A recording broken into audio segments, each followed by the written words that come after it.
All right, all right. Yo, we're Hello. back. Yo, how's it going, man? Yeah, good. Pretty busy, All right. but yeah. Busy? Oh man. Well, that's good. That's good.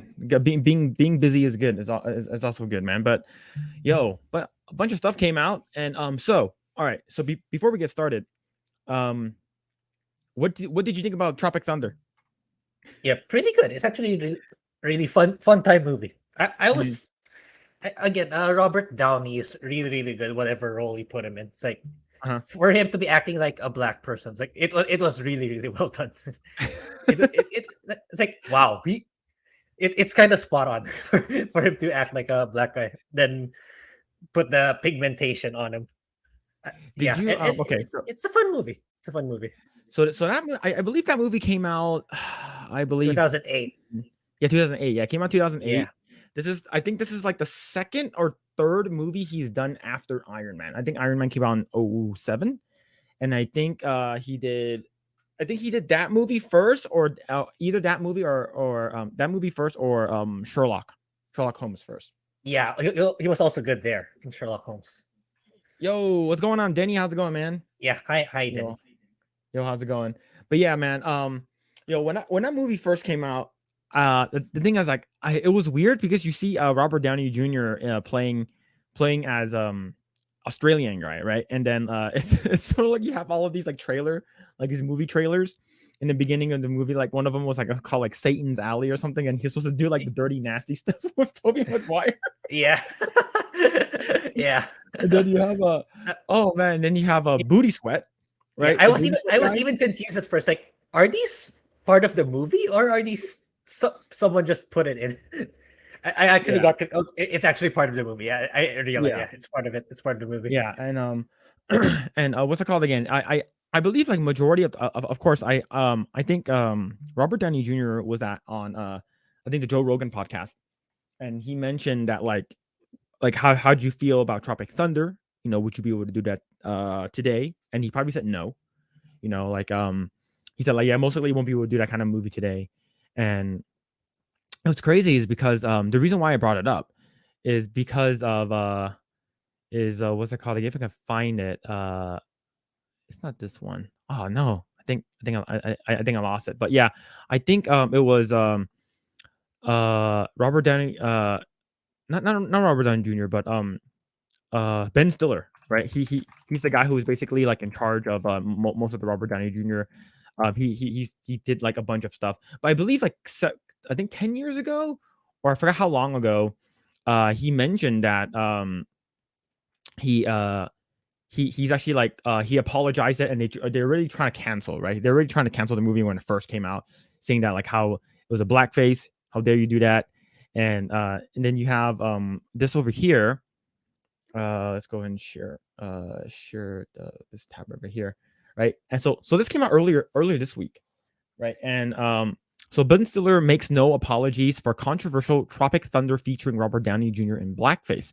So the thing is, I think in the beginning of the movie, right? Since you're going from like the last big thing that we saw him in was Endgame, and you're like, Yeah, cool, he was in Endgame, and you see him as like Tony Stark, and then all of a sudden like he plays as a black character in Tropic Thunder, and you're like, okay, this is super weird, but sort of like more than a little bit, almost halfway through the movie, you sort of forget that he's Robert Downey Jr. yeah, Like yeah. that's how Actually, I felt, right? Did you actually, feel the same? not even. I felt early on. It doesn't feel it.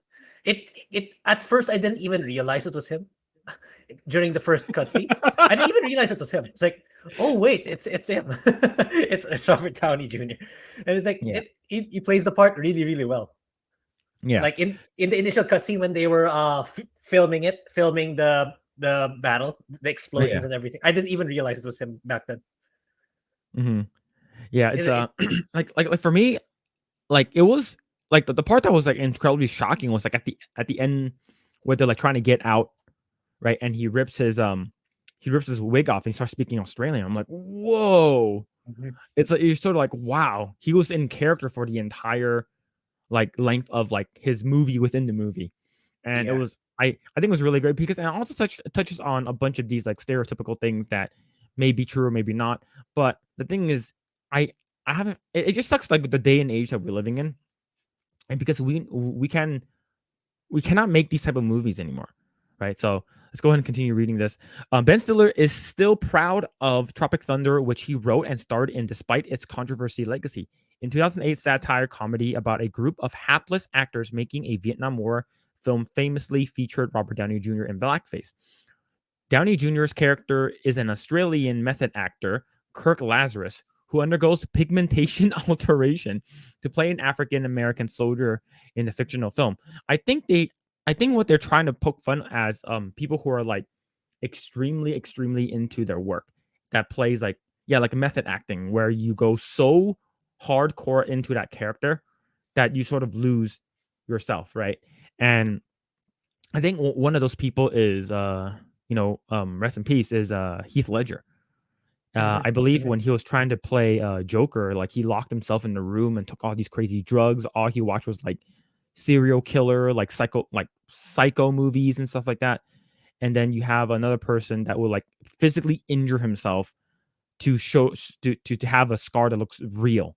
And that was I think Shia LaBeouf. I think one of the movies that he was in, he purposely cut himself on the cheek with like a razor, like to make a scar. Okay. So like because he wants to be like, like how does it feel like to have PTSD in these types of movies? So he would put themselves into these traumas and so on. Look, I get it. You're trying to go crazy with like this crazy method acting, but like there is too far. And this is what Ben Stiller is trying to poke fun at, is because it's a movie within a movie. It's very self-aware. So they're talking about how this person goes so crazy into method acting that he can play a black person. Like he can play whoever he wants, which is pretty funny, but it also shows the acting capabilities of Robert Downey Jr. Yeah. Yes. Right? Pretty Like, amazing. yo, Lost Tales, hail, I'm going to be busy at the moment. We'll keep your tab and return soon. Tropic Thunder watch party on Discord. Grae, you want to do that? Yeah. The Discord. Yeah. I haven't touched it for this week because I was I've been busy. But my persona video should be completed either tonight or tomorrow. Once that's done, I'm gonna allot time for that and incoming gaming channel. So stay tuned for that. I'll be going back to The Last of Us Part 2. Cool.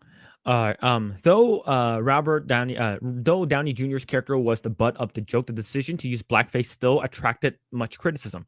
On Tuesday, Stiller responded to a fan on Twitter who asked the actor to stop apologizing for doing this movie.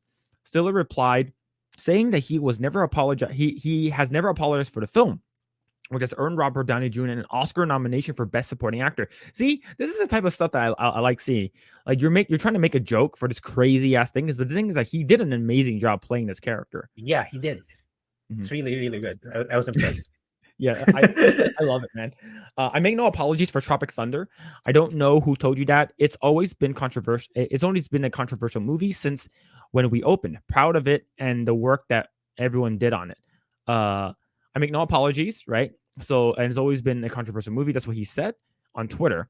Also controversial in the film was Stiller's Tug Speedman. Oh yeah, he's played Simple Jack, right? Yeah. He's playing a retarded character, and the thing is that like the word retard is basically meant from retardant, right? Like a fire retardant, like that kind of stuff that if you use fire on it, it doesn't work. So it's a mental retardant. So, and it sort of becomes a slur, and people started using it in video games, right? There's a lot of like when you're playing a video game, like I think this all stems from people who are playing like a lot of like Call of Duty, a lot of like League of Legends, Dota. People get super angry, and you try to use the most like terrible words that you can think of on the top of your brain to talk crap about a person that you're playing with, right? You are a piece of shit. That's not worse. I need something bad. I need something worse than that. So people will use the word retard to make fun of people, right? And it's all like just saying like, hey, I'm just trying to say how stupid you are or how dumb you are, and what's the worst, like highest version of that, right? What's the next step of bad? And a lot of people were actually really upset. I remember there were some people who were like, oh my god, how can he do this? Like I have a daughter or I have a son or a nephew or something like that who's actually mentally retarded and or who has this. And the thing is, he's playing a stereotypical version of that, right? And of course later on, I forgot who was the the Asian people, like the flaming dragon, right? Yes, yes, the Right? flaming dragon. Like and their leader was like, "Oh, we want you to redo this," and even Robert Downey Jr.'s character saying that, like, you never go full retard, right? Like, and that's where that joke came from, like, never go full retard. Like, there was a lot of people who actually like used that joke. It's like, you don't want, like, you want to be dumb, but you don't want to go this dumb, right? And you want to make sure that, like, you're not like making you're trying to become a, like, play like a character, but you're not at the same time not making fun of them. And especially if you can't do that now, right? Is because like, let's say if you needed a person who actually has like who has mental disabilities to play a character, like, you can't have an actor who's not mentally disabled. You need a person who's mentally disabled. And there's even the word, I remember the word disabled when I was working at the theme parks at Universal, and when I was working at Disneyland, they say that you cannot call a person disabled, right? And you can't even call them handicapped, is because you're basically talking down to them. So you say that I think that you call them people with disabilities. Yeah, that was in my mind too. I think it's people with disabilities. Yeah, you can't call them, oh, hey, this is a handicapped person. Oh, hey, this is a disabled person. It's because it's like, oh, how dare you? I'm not disabled. People get very, very offended and triggered over these words. And over time, we just start changing it to make people feel better. And it's just, it sort of goes with with this kind of stuff, right? It's because this is a comedy movie and people are just super, super pissed about it, right? Let's see, and this one here, I can't believe people are going after a comedian in a comedy movie where he was even chastised in the movie's world too. Like, holy shit, people are just so thin-skinned. Yeah, people basically wear their feelings on their, like, on their sleeves. You know, they basically, that they have open nerves everywhere. They get offended really, really easily. And people just have to go in. Look, this is a comedy. You don't have to like it, right? You don't have to support it. It's up to you. You can boycott it. Like, people have been boycotting it, but the thing is, you know, like, boycott it, but don't tell people to not watch your movie, right? You can just say, oh, I don't want to watch it, right? So, okay, if you don't want to watch it, then you don't want to watch it. But if I want to watch it, and you don't chastise me, don't give me shit for wanting to watch something, or don't give me crap for wanting to play something, right? See, Dustin Hoffman was a method actor in Marathon Man. He would run around, make him sweat, and wear himself out before a scene. Peter Ustinov said to him, "You have you just tried acting?" Yeah, people are just like, "Oh, I gotta get in this mindset. Okay, I gotta think about, like, being a serial killer. So, like, imagine, like, okay, so I need to go down this extremely dark path, right? It's extremely dark path of, like, watching murders, watching, like, crazy stuff happen, because I want to become this type of person." Of course, you can't become a murderer yourself, and that's what happened with a lot of these actors who get too crazy and end up, like, overdosing, like Heath Ledger. It's very, very sad, right? And yeah, I don't think it's people who are actually disabled who get offended. It's the ones who are around them who gets offended for them. Yes, that's actually very, very true. Grae, like, I'm pretty sure you noticed this. That it's like the people who actually gets offended aren't the people who are they're making fun of, right? It's usually like the people who are trying to white knight them. Yeah, Like, for sure. I'm doing this for sure. you. Like people who are actually, like, boycotting Hogwarts Legacy aren't the people who are actually part of the LGBT people. At least the outspoken one, at least. The people who are actually boycotting it, trying to ban people, trying to like boo them off of the stage, you know, so to speak, are the people who are trying to white knight for them. Yeah, But, for sure. yeah. Let's see. When the film came out, 22 disability advocacy groups called for a boycott over Stiller's depiction of the repeated use of a pejorative term for people who are intellectual, calling them retarded, right? And Robert Downey Jr. addressed the controversial role during 2020 interview in Joe Rogan's. Yep. See, yeah, I remember. I actually watched this podcast. My mother was horrified. Bobby, I'm telling you, I have a bad feeling about this. I was like, yeah, me too, Mom. And he did it anyways. And I got him a nomination for an Oscar. I'm pretty sure he doesn't regret doing it, but he just probably don't want to do it anymore. Yeah. Revealing his justification for using blackface in the film, he added, Ben knew exactly what the vision for this was. He executed it. It was impossible to not have it be offensive nightmare of a movie. And 90% of my black friends were like, dude, that was great. Yeah, exactly. Right. I remember they tried to cancel Jimmy Fallon. Right, Mhm. Jimmy Fallon, he came out on SNL, and he was like, he was going to do a blackface character of his friend Chris Rock, and they're actually friends, right? So, and he actually goes up to Chris Rock's like, "Hey, man, can I actually do this? Are you cool with it?" He's like, "Yeah, dude, go for it. You're acting. You're not making fun of me. You're acting. That's your job. You're a comedian. Make people happy." And then, of course, that was like 10, maybe 15 years ago, right? And then that should happen with the whole like, oh, you can't do all these things. We have to make sure like you got to be politically correct. Twitter got up in arms, basically came out and says, "How dare you do this? We found this video of you back in 2007 doing blackface, so you have to apologize. Do it, do it, do it, or we're gonna cancel you." Of course, he bends the knee and says, "I'm sorry. I shouldn't have done it. It was inconsiderate and it's racist, and I shouldn't have done it." And then you have this motherfucker, Jimmy Kimmel, uh, another basically quote unquote comedian that becomes a Mhm. late night talk show host. He basically, I used to watch the Man Show a lot. Okay, so do you know what the Man Show is? Wait, no, no. What I probably have in mind is this night show. Okay, so Is this? the Man Show is basically it was on Comedy Central, and it was about two guys talking about what men love. Beer, NASCAR, and hot women jumping on trampolines. Like that's their thing. So they would do like adult jokes. They would show like like there were actually girls like in like skimpy outfits, like walking Mhm. around with beer, like giving it to people, and they talk about stuff that men like. So there's this one scene where Jimmy Kimmel, he actually completely got in a bodysuit, not just blackface, but a bodysuit of Karl Malone.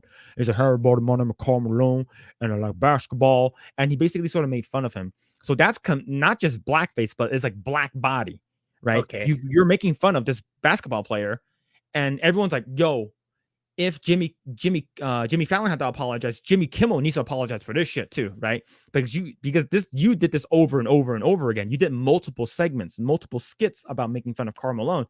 And you know what this motherfucker does? He's like, "I'm gonna be going on hiatus from the Jimmy Kimmel show," and he disappears for like 6 months, and he comes back. Everyone forgot about it. He didn't even apologize. Wait, wait. Yeah, yeah. This is very recent, right? This is Yeah, quite recent. Yeah, yeah, yeah. Okay. yeah. This was like maybe like 2 years ago. Yeah, it's pretty Yeah, yeah, recent. yeah. Hmm. Yeah, so Yeah. it's like, dude, you are a comedian. Who cares what you did back then? You don't have to apologize for it. It's like, Hmm. hey, what you can say is like, hey, look, I understand what I did back then. It was at the time, but I'm not gonna apologize for what I did because that was the comedy skit that we were trying to go for, right? And we got okay from everyone. Comedy Central okayed it and stuff like that. So like relax, right? Relax, right?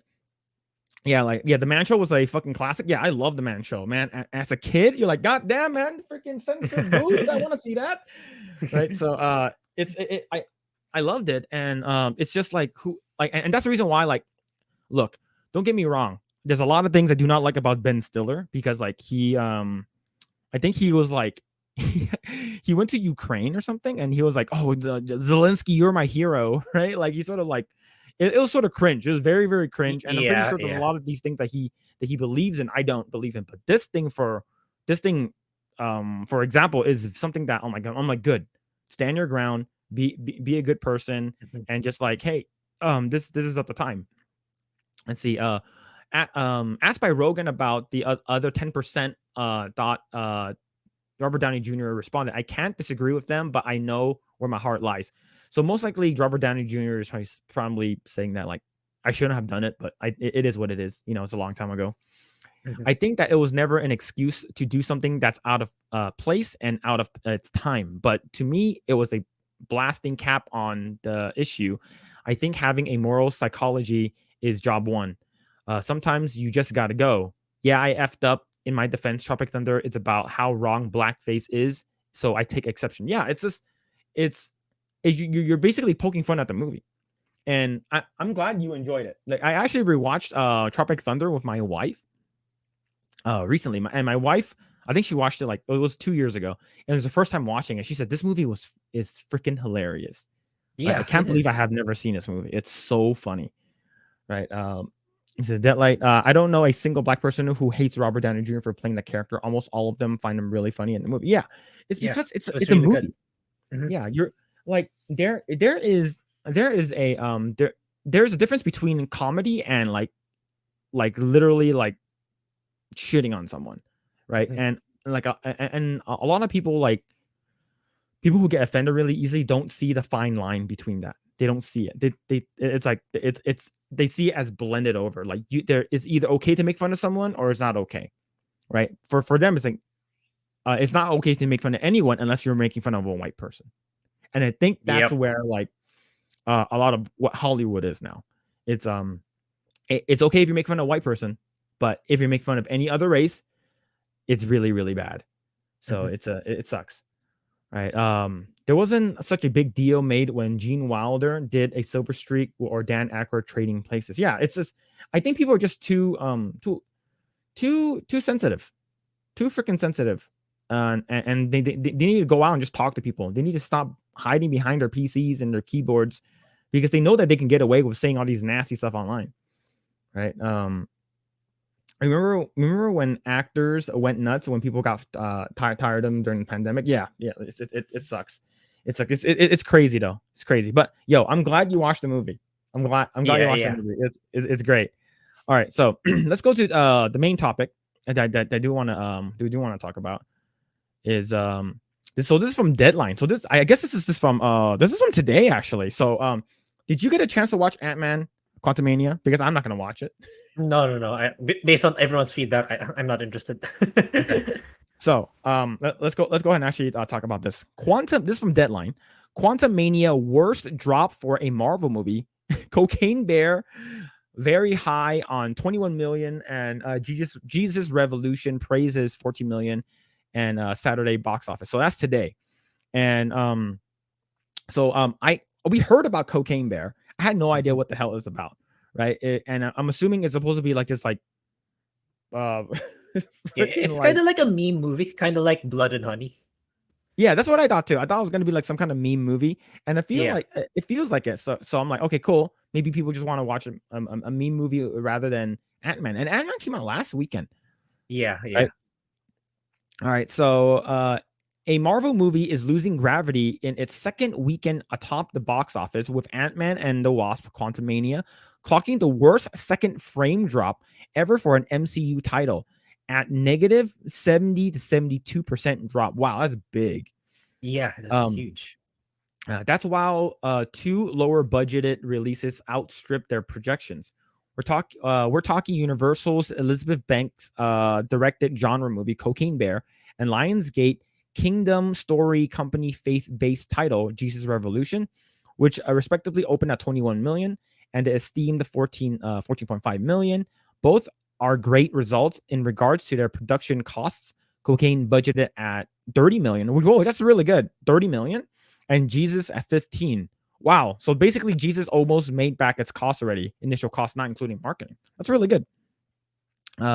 Those tepid audience exits and B cinema score are certainly impacting Ant-Man and the Wasp: Quantumania. The second weekend drop here for Ant-Man 3 beats the Ang Lee's Hulk with 69.7, Black Widow's 67.8, and Thor: Love and Thunder 67.7. So here's the thing though. Did you like Hulk by end of the first Hulk movie with Ang Lee? Actually, that's the one of the phase ones that I missed. So it's by the time I started getting into Marvel stuff, it's already Mark Mhm. Ruffalo. Yeah, yeah. I didn't get to watch that one actually. That's one of the Okay, ones I missed in phase one. so Ang Lee one is a standalone. It's not part of It's not part of the MCU. Oh, okay, So okay, that one's a got it. standalone one that was done a long time ago. The one that's a part of the MCU is the one with Edward Norton, which is the Incredible Hulk. So that's the one that's Okay, it okay. like for the end credits. I believe Robert Downey Jr. shows up, so that's when you knew it was is a part of the MCU. This one is considered like the in this Ang Lee's Hulk. There's a part where they actually make Hulk dogs. They inject the gamma radiation into the Hulk and Oh, the wow. dogs, and Okay. there's Hulk dogs, and then the Hulk actually fights like a giant poodle and it bites him in the dick. It was the craziest shit ever. It was it was pretty interesting, like as a kid when you're watching it, because like he runs through the desert really fucking fast and he jumps up, he does this like crazy leaps. And one time he jumps up, and I believe like this like a F-15 Raptor shoots a missile at it. He catches it, he bites off the tip of the rock and spits it back at the rock, the what's it called, the jet, and it blows up. I'm like, as a kid, I'm like, oh, it's fucking crazy. But as an adult, you're like, this is stupid. Yeah, I can imagine. But yeah, but the thing is that you're going against Hulk's Ang Lee's Hulk, which is not great, Black Widow, which is not great, and Thor: Love and Thunder, which is also not great. You're comparing it to movies that suck already. But I guess Mhm. these are like the high, including like if you're including this Hulk a part of the Marvel like in entirety, then yeah, this is pretty bad, right? This is like this is actually really really bad. Like so, it's 70 to 72% drop. The movie is expected to do 30 million to 32 million this weekend. One could say, hey, Marvel gotta make him better, but this Ant-Man trequel saw the best opening ever, and the severe plummet here indicates front-loaded business. That said, there is no want to see for a repeat viewing. According to what I heard, a lot of people are saying this movie is okay, right? A lot of people are saying this movie is okay. I know a lot of people who are saying that this is more like a filler thing. Like I don't know, Yeah, and then I yeah. have a lot of people that's in my circle saying that, oh my god, this movie is it's so funny, it's so good, like I didn't like Ant-Man 1 or 2. And the funny thing is, there it's it's so bad. Like like I mentioned in the last podcast, like it was it's it literally Modoc's literally a clown. And Yeah. They even made a right. poster out of him. Oh I yeah, I just think I saw watched I think I saw that shit. Yellow Flash's video. He talked about it. Yeah, let They me made a see. poster of MODOK. Oh my god, this is awful. Let's see, not this one. Oh my, oh, this is good. Oh my god, dude.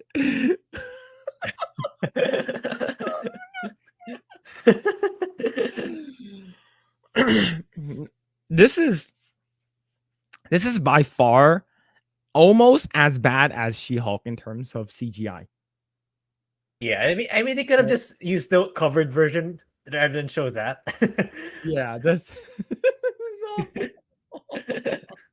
I would have just chosen the Oh covered man. version, not the one showing his actual face. Yeah, the cover version. You should just let the cover version on. He's more menacing that way. Yeah. Cocaine Bear is a silly movie. The actual events are much more dull. The actual bear just died like 20 and 30 minutes after eating cocaine. Everyone. Oh goddamn, dude. Check out Mr. Ballin YouTube video, the true story of Cocaine Bear. All right. Is it based off a Oh, true story? yeah, I didn't know either. I thought it was just literally a meme movie. But you know Oh how man. far the Marvel's quality of movies has sunk if people would rather watch a movie about a bear getting high than their movies. Yeah. It's like we would rather watch a meme movie than this supposed MCU movie that's supposed to Yeah, be like really, really good. imagine if it was 10 years ago. That was like that would have been really absurd. It's like, of course I'm gonna watch a Marvel movie. Why would I watch a bear getting high? Yeah, But absolutely. Let's see, Universal's Cocaine Bear is overperforming. Despite a B cinema score, Megan had a B, and the studio won Friday with 8.65 million to Ant-Man's 8.3. Wow. So actually on Friday, I actually beat it. yeah, See, the thing is that you're look. I originally was not a Ant-Man fan to begin with. When I saw Paul Rudd, he's gonna be Ant-Man. I think he's fine as Ant-Man because originally I thought that it was gonna be played. The main Ant-Man was gonna be Hank Pym. And if you didn't know, the reason why I understand why they didn't go with Hank Pym and they went with his name is Scott Lang or something. For basically a newer version of Hank Pym is because if you didn't know, Grae, Hank Pym was a wife beater. Yeah, okay, so like if you actually watch the what's it called again? I believe there's an Avengers anime Marvel animated movie that came out in the 2000s. and it actually showed him like he would slap like Wasp, like literally just slap her in the face. It's like shut up, and like he's always pissed. He's always like angry, and I think he's always like into his like projects and into his tech.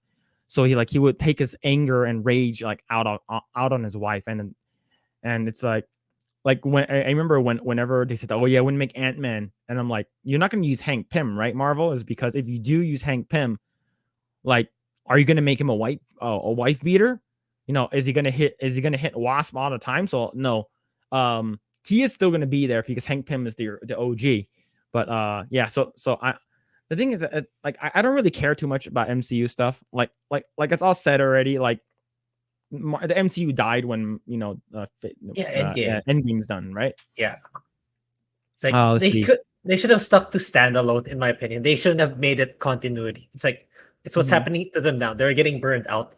Like all their artists, all their animators, like they keep churning too many too fast. And yeah, it's starting. It's starting to show a long time ago, but it just keeps getting worse for them.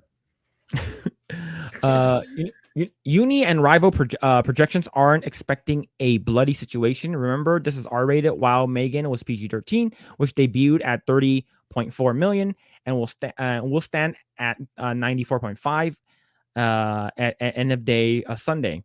Let's see. A Cocaine Bear is a reunion of sorts of the Americans castmates Kerry Russell, Matthew Rhys, and Margot Martindale. Cocaine Bear opens blows away the leading Bear protagonist movies, including John Jake's A Nod. I was basically talking about Bear movies, but yeah. So yeah, yeah, like you said, man. Like if this is actually people are actually rather watch this Bear thing, and then you actually go to I believe this is Thomas Connors Jr. to this tab on yeah, he's Cocaine Bear, Ant-Man, and yeah, it's like wow.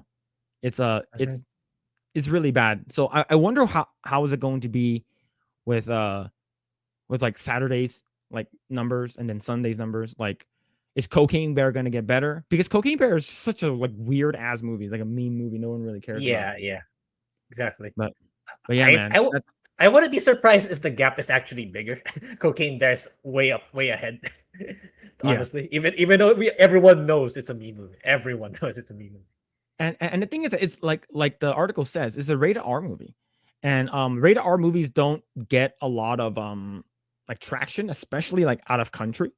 Like especially you won't be able to get. There's a lot of movies that doesn't go to China because of like just the rating or a lot of the things they said. But yeah,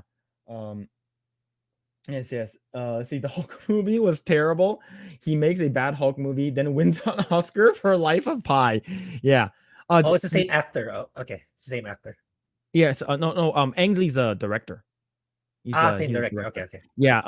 I guess the most popular thing that he did, other than Life of Pi, was Crouching Tiger. I see. Yeah. Okay. So like, I think right after Crouching Tiger, everyone's like, okay, Ang Lee can do no wrong, and then he does the Hulk. Oh man. But yeah. Yeah. Even the Hulk movie was terrible. It did give us one of the best Marvel games, the Hulk Ultimate Destruction. Yeah. It's pretty cool though. All right. So let's go ahead and talk about what's it called again? Let's go ahead and jump to the. So what you watched the most recent episode of South Park, right? With the I believe we talked about it last podcast. Yeah, I didn't watch this week. If there's any new episodes this week, I don't think there was. I think they're skipping a week, like every other week. Oh, okay, yeah. So the last one I watched was Prince Harry and Meghan. Yeah, so let's go ahead and actually go to see. Let's go to this. Not this one. Let's go this one. Yeah, so they're actually extremely pissed. Like if you didn't know, like they're actually super pissed that that South Park is actually doing real like was memeing on them. Yeah, making fun of them. Yeah. So over here. So this is from New York Post. Meghan Markle's upset and overwhelmed by South Park episode report. Like I had a feeling that they were going to be pissed. Right?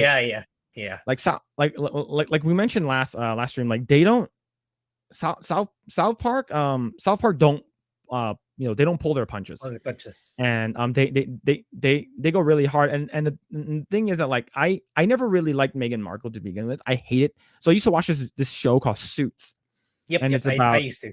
yeah. I So that's when I first knew her. Yeah, me too, me too. I didn't even know about the stuff she did prior until Ryan started covering it.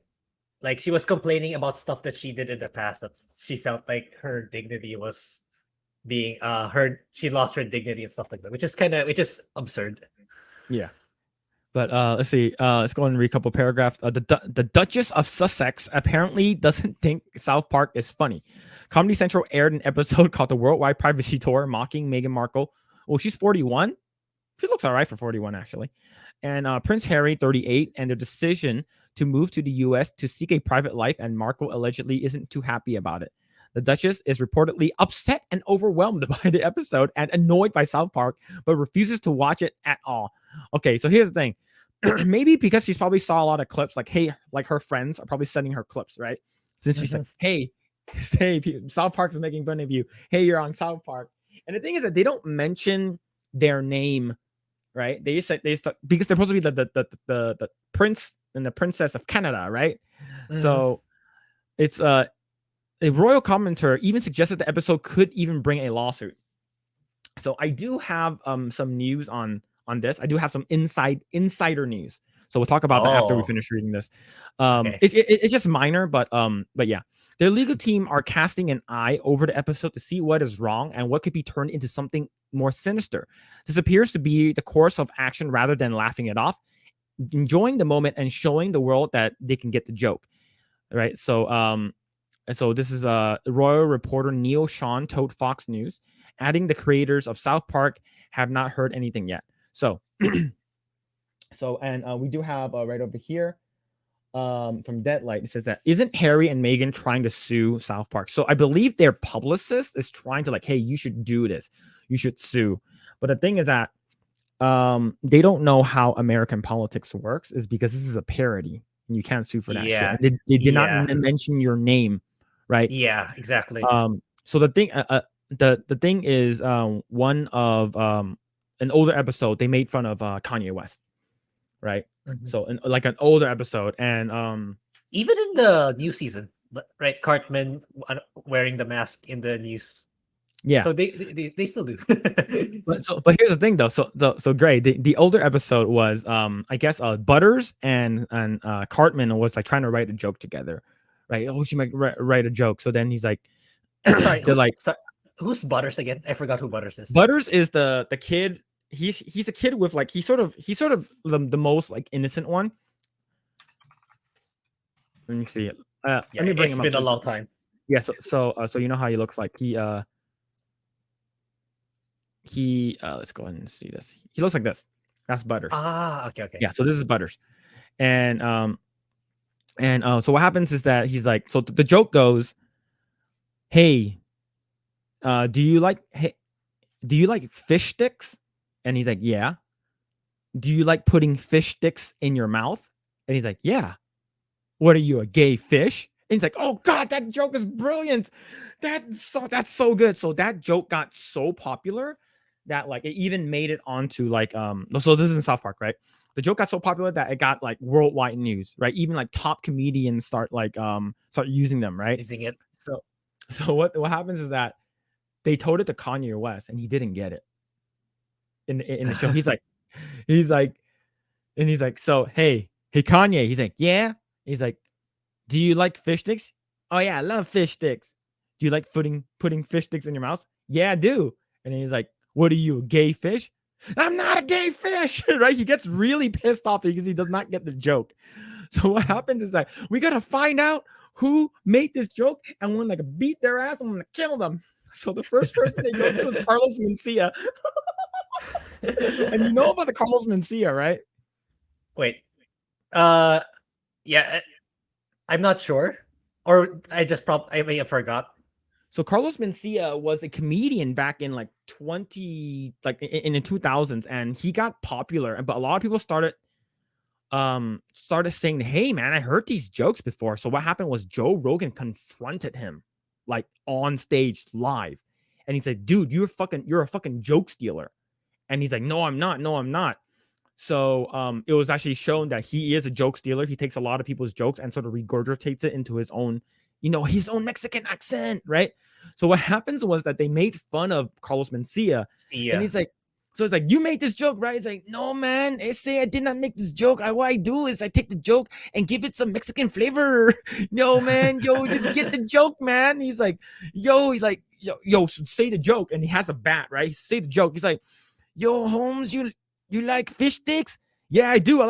Yeah, they're tasty. You like putting fish sticks in your mouth? He's like, yeah, I love that. What are you, gay fish? No, I'm not fucking gay, right? He gets super pissed, and he kills him in the show. He beats the shit out of him, right? And I guess at the end of the episode, he's like, you know what? I'm actually gay. And he turns into Aquaman, and he jumps into the water and starts having sex with fishes. So Kanye gets super pissed in real life. He's like, how dare you make fun of me? I don't like, he gets super salty, super pissed, but it hasn't been to this level where they're like, we're going to fucking sue South Park, right? Because they actually mentioned Kanye by name.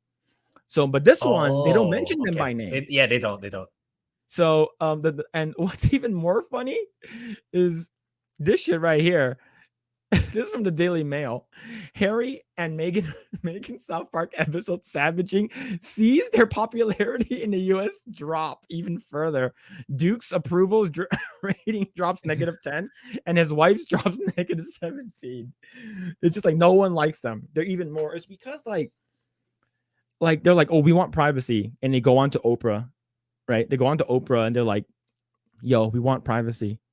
And they go on a book tour. Yo, we want privacy. Privacy. And they make a Netflix special. Yo, we want privacy. It's so stupid. Yo, Running with Scissors. Congrats on reaching 1K subscribers. Yo, thank you. Couldn't have done it. Yeah, without you guys. Without you guys, I couldn't have done it without Geeks and Gamers and Drunk 3PO and a bunch of people from the community, Nerdrotic, everyone. Yo, thank you.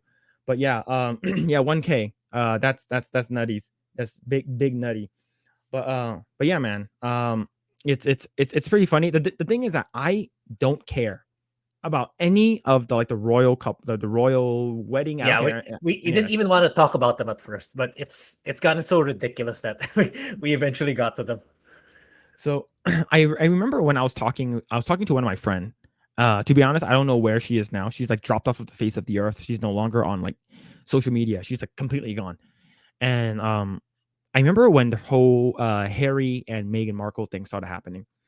And I was like, yo, I think Harry and Meghan are like fucking stupid. Like, I think like she's blowing this out of hope. She's blowing this out of proportion. And this is before the Queen died. Like they're blowing this out of proportion. I think this is stupid. And it's like they need to just relax. And if they want a private life, get a private life, right? Who cares? Stop broadcasting your fame and popularity all over the internet. No one cares. And then she's like, well, actually, the Queen has always been like bigoted to Black people. And like, you got to like see it from her point of view, is because she has so much to live up to, is because she's an outsider. And the thing is that it's so hard for her because she's American and she's Black. I'm like, shut the fuck up, man. Yeah, exactly. I was like, that's some bullshit, dude. I was done with her bullshit. I was like, I don't fucking care. So I just like stopped talking to her about the situation, because I know where she is because, oh, she's a woman of color, so it's like she needs this, like you got to see how hard it is for her. But all right, but the inside scoop that I do have, speaking of that they potentially can sue, the thing is, I'm gonna quote my friend. I don't want to misquote them, but so there was an article that came out saying that like the potentials of having South Park lawyers and all that kind of stuff. Let me scroll back up to see where she posted it. Boop boop boop. Okay. Okay, here it is. So one of my friends, they posted that like Meghan Markle has insane meltdown after South Park destroys her, right? And this is what she says, and this is from a person who works at South Park. Okay. We survived the Tom Cruise and Scientologist stuff. We survived death threats and had FBI security. We will survive this. We will survive their lawyers looking into this, right? So the thing is that like she's been working at South Park for a long time now, like I mentioned before, and this is something really small, right? It's not something that will get them into trouble. And the thing is that you got to see how the law works. They did not mention your name, they did not use your likeness at all, and they just make fun of you. The thing is that grow the fuck up. This is just a cartoon. Who cares, Yeah, right? But it's like, exactly. but yeah, man. Do you, are you what's it called again? Really like into this type of like sort of like political pander between the characters and Their real life what's happening? counterparts. Yeah. Yeah, I mean it's okay. It's okay to poke fun at them. As in, like it's she's. I mean, she can even go to the angle that she can say that that's not actually her. I think that would have Mhm. been better than how it's like she's openly admitting that that's actually her, right? Being Yeah. portrayed in the. I mean, she can go for that. No, that's not really me, and she can actually just literally just shut up and get their privacy. But yeah, Yeah. you're making it worse again and again. So it's like they're just using this "I need privacy" as a way to be in the limelight all the time. Yeah. Yeah. And you have her here running scissors. Imagine moving countries for privacy and then making a Netflix documentary and releasing a book about your private life at the same Mhm. time. Oh shit, man. Yeah, and That's the true. rumor says he's gonna release a part two. There's gonna be a part two book. Oh man, that's not good. But yeah, man, it's pretty nutty, and I do love what's it called again? South Park. It is one of my favorite like shows that I love watching in general. Mhm. So yeah, it's not gonna phase them. This is some like small thing that they're not even gonna like care about. But Yeah, yeah, dude. yeah. All right. Let's go to let's talk about this one right here. Let's talk about this one right over here. All right. So, how I know you've been playing a lot of like Persona and you're playing a bunch of other games, but during your time with Hogwarts Legacy, um did how are you enjoying the game? Okay, it's pretty good. It's yeah, open world RPG with yeah, you get to yeah, I've seen since I watch you stream too, so it's pretty much how I'm doing it, except in a much slower pace. Mhm, So yeah, I just find the enemy variety and the spells they need more. It needs to be the roster needs to be larger mhm. for the sequel. And yeah, Quidditch, of course, there needs to be Quidditch. But yeah, other than that, it's a solid game for me. Man, the reason why I'm asking is because I think overall I think people are just just wants to play the game. But when you're telling people, "Hey, you shouldn't play the game because you're a bigot. You shouldn't buy the game because you're destroying trans lives and you don't think that we should exist." No, that's not the point. We just want to play the game. And you telling us not to play the game makes us want to play the game even more. And then you have this. This from Bounding into Comics. Boycott failed. In less than 2 weeks, Hogwarts Legacy has made just as much as Black Panther Wakanda Forever's entire theatrical run, which is crazy. Pretty insane. Right? Warner Brothers Discovery CEO David Zaslav recently revealed the Hogwarts Legacy initial gross revenue totaled $850 million, which is nearly as much as Black Panther Wakanda Forever's entire theatrical run.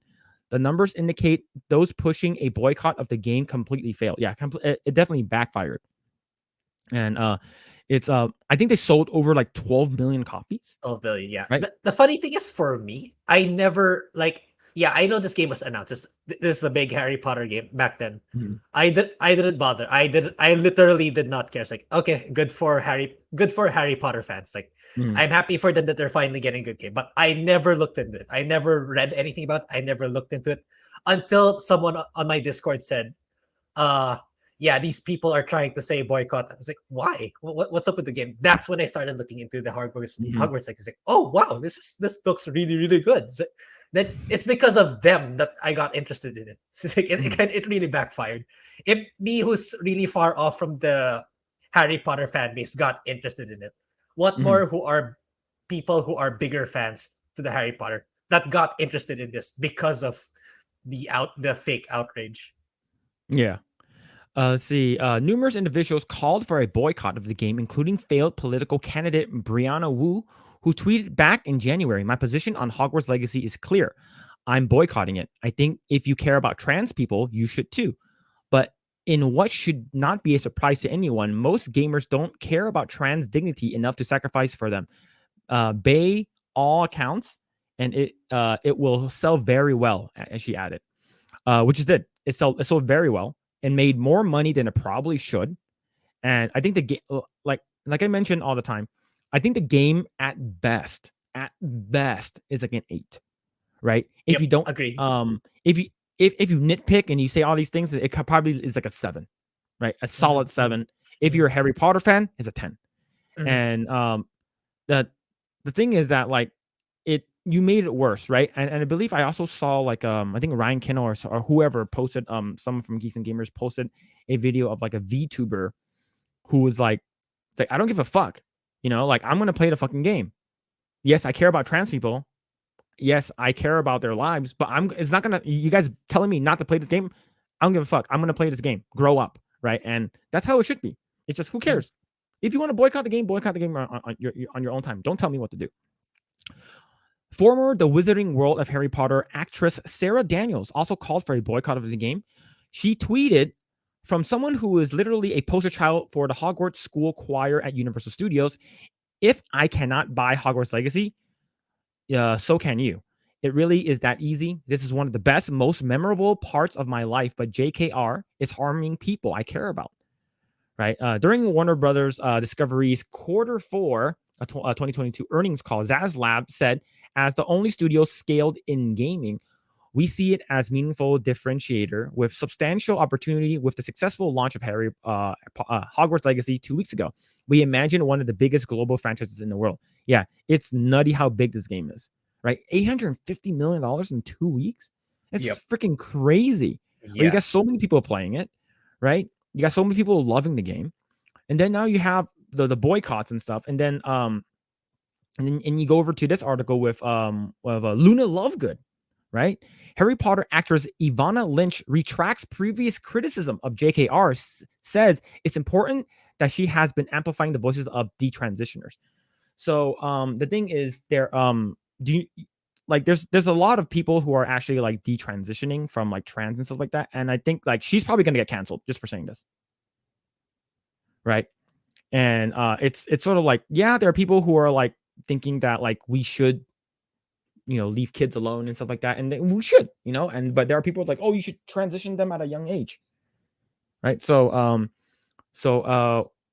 do you remember this character Luna Lovegood?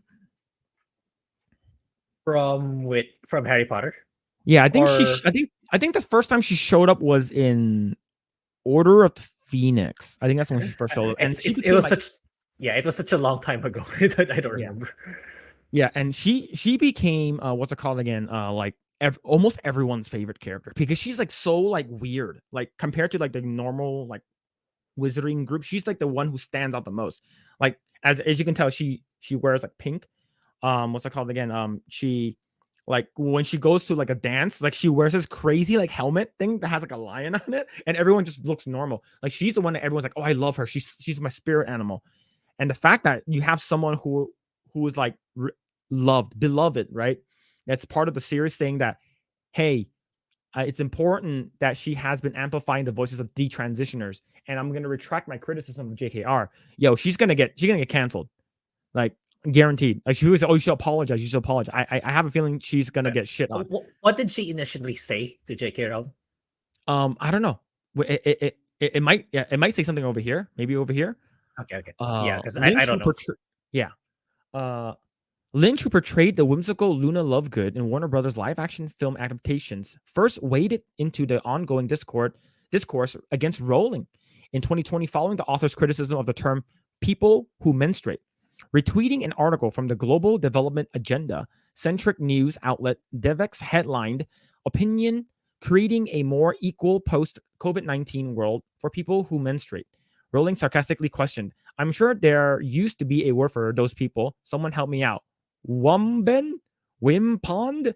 Woomud?" Yeah. So basically she's trolling people, right? Of course, like it's not people who menstruate. People who menstruate are women.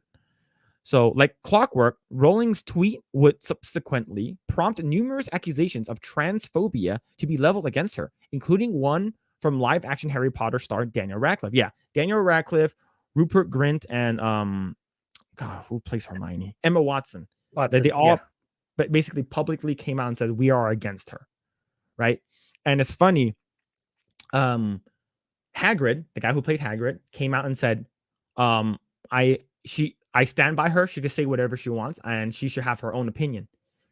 Immediately after he passes away, I think he passed away like a year or two ago, they said that, "Good, you're a transphobe. I'm glad you're dead."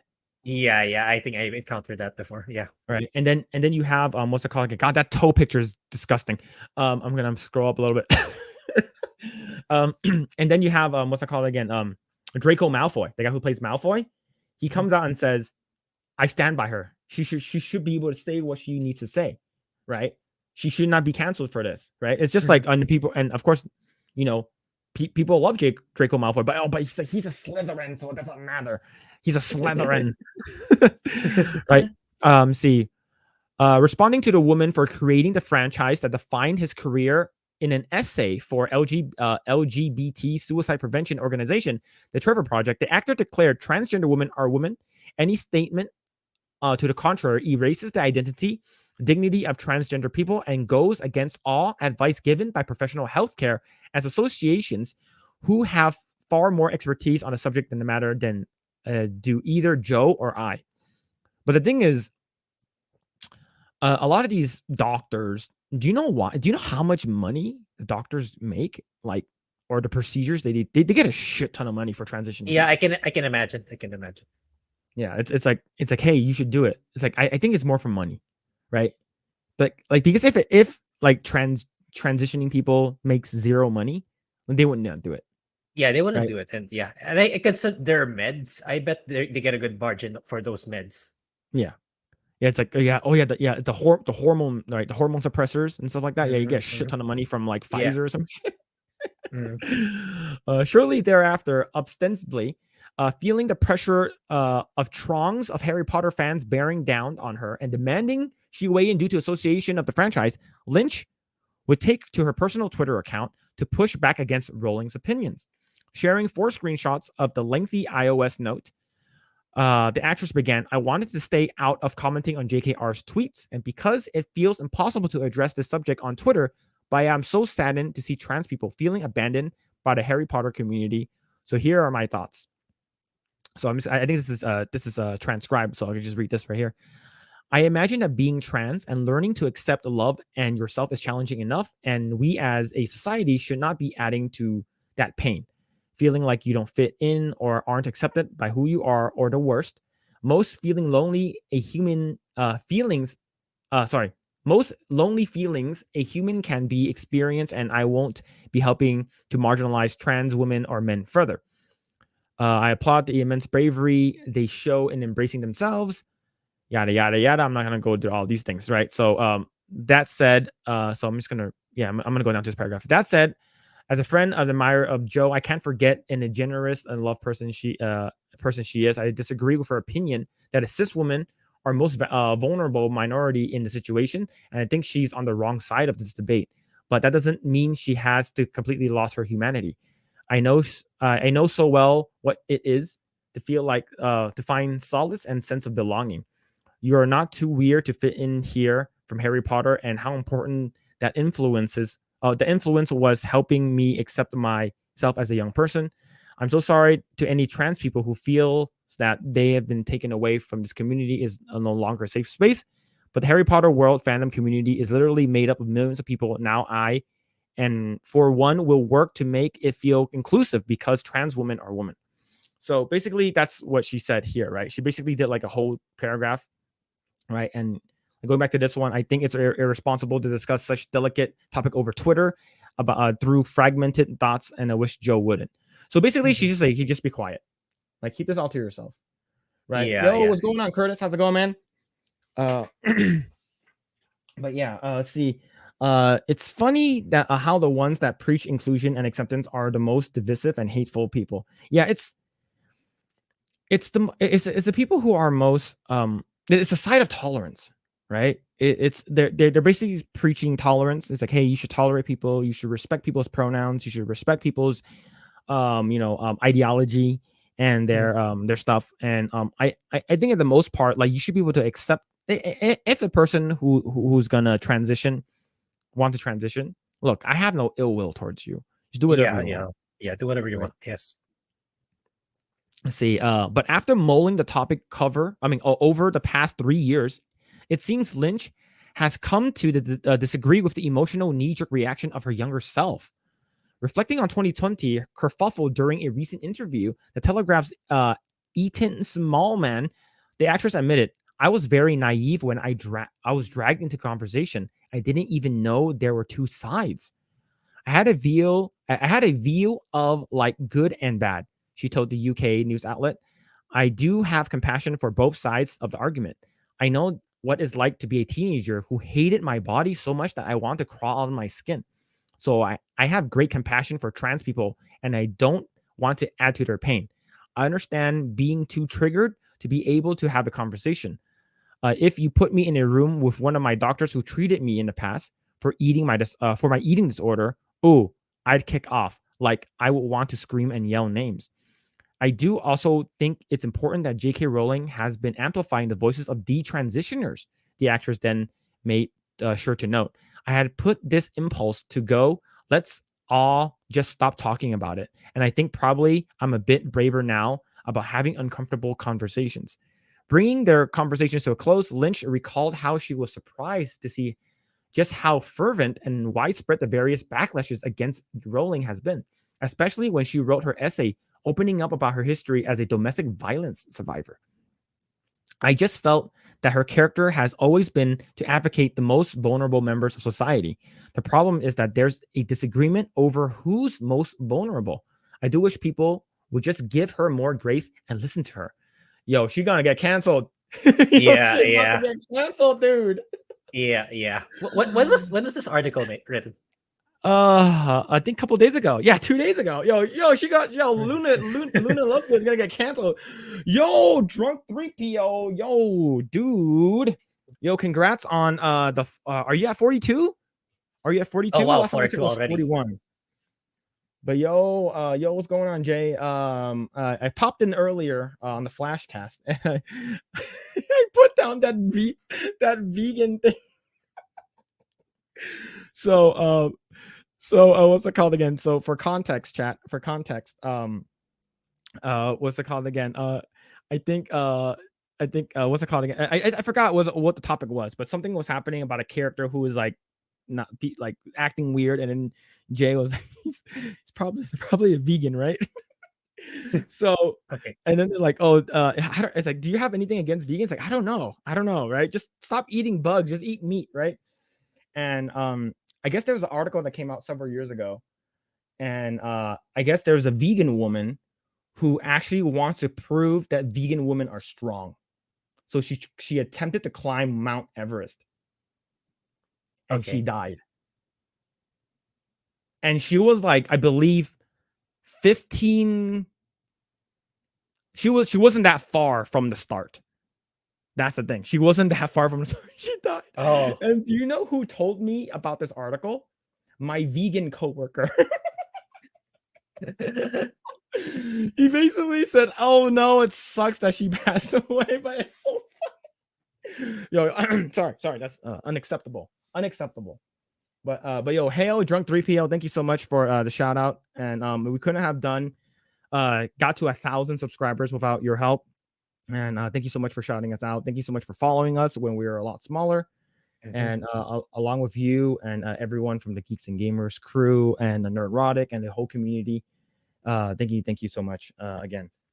It's to think that in less than 2 months ago we were just like at 80 plus, then now we're like at 1K. It's hard to comprehend even as we speak.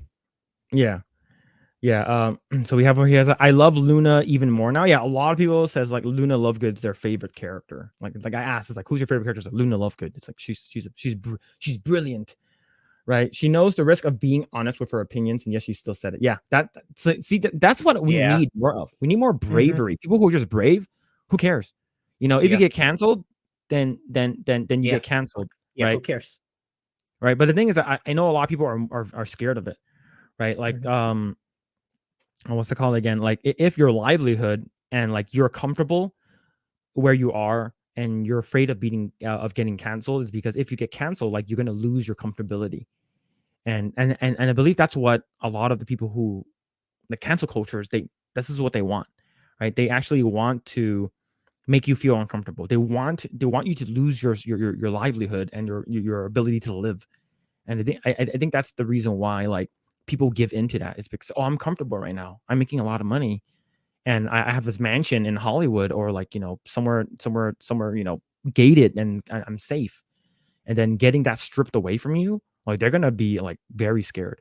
And that's the Mhm. reason why like a lot of people would just bend the knee. A lot of people just like, you know what, I'm not gonna I'm not gonna fight. This is not a hill I'm willing to die on. I need my money. I need to pander to my base so I can get more money, so I can get more movies. Mhm. And I'm glad that the actress that plays Luna Lovegood is like, Yeah. who More cares? more I'm people are probably kind of like, super rich. yeah, standing up to what they believe in rather than Yeah, trying to pander. Yeah. yeah, absolutely. See, okay. But the thing is that I also heard that since the movie did so, I'm not the movie, since the game did so well, I heard they might be actually doing a Hogwarts Legacy like film adaptation or like a TV series. Yeah, yeah. It's under just under. It's not out of the question anymore, given how well it did. It's gonna be Yeah, nuts if they actually did it.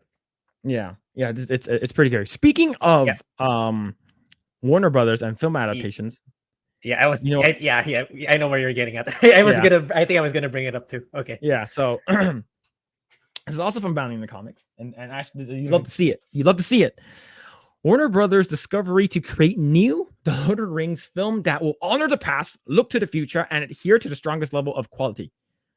That is all we wanted from The Rings of Yeah, Power. exactly. That's all you need to do. You didn't Yeah, even but need a $1 billion budget for that to happen. Honestly. yeah.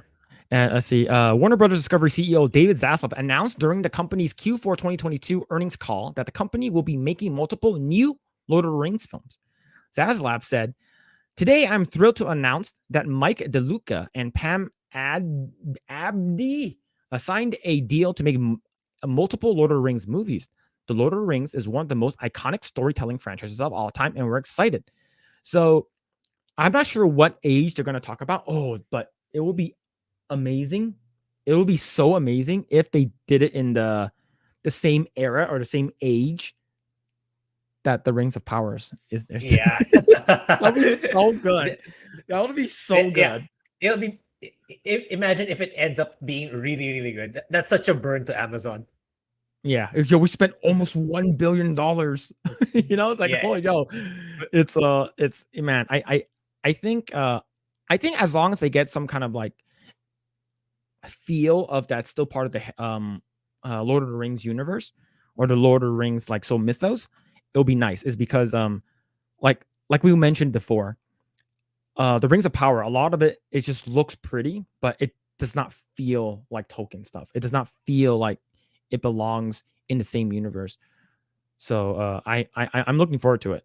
Right, following Zavslav's announcement on the earnings call, DeLuca and Abdi issued a statement to Variety indicating that Tolkien's Lord of the Rings would remain largely unexplored. Yeah, there's actually a lot of stuff that they haven't gone through. yeah, Right. yeah, for sure. Given how big the universe is of Tolkien, there's a Mhm. lot more to explore for sure. Yeah. The duel detailed that New Line Cinema and director Peter Jackson took an unprecedented leap of faith to realize the incredible stories, characters, and the world of Lord of the Rings on the big screen. But for all the scope and detail lovingly packed into the two trilogies, the vast, complex, and dazzling universe dreamed by J.R.R. Tolkien remains largely unexplored.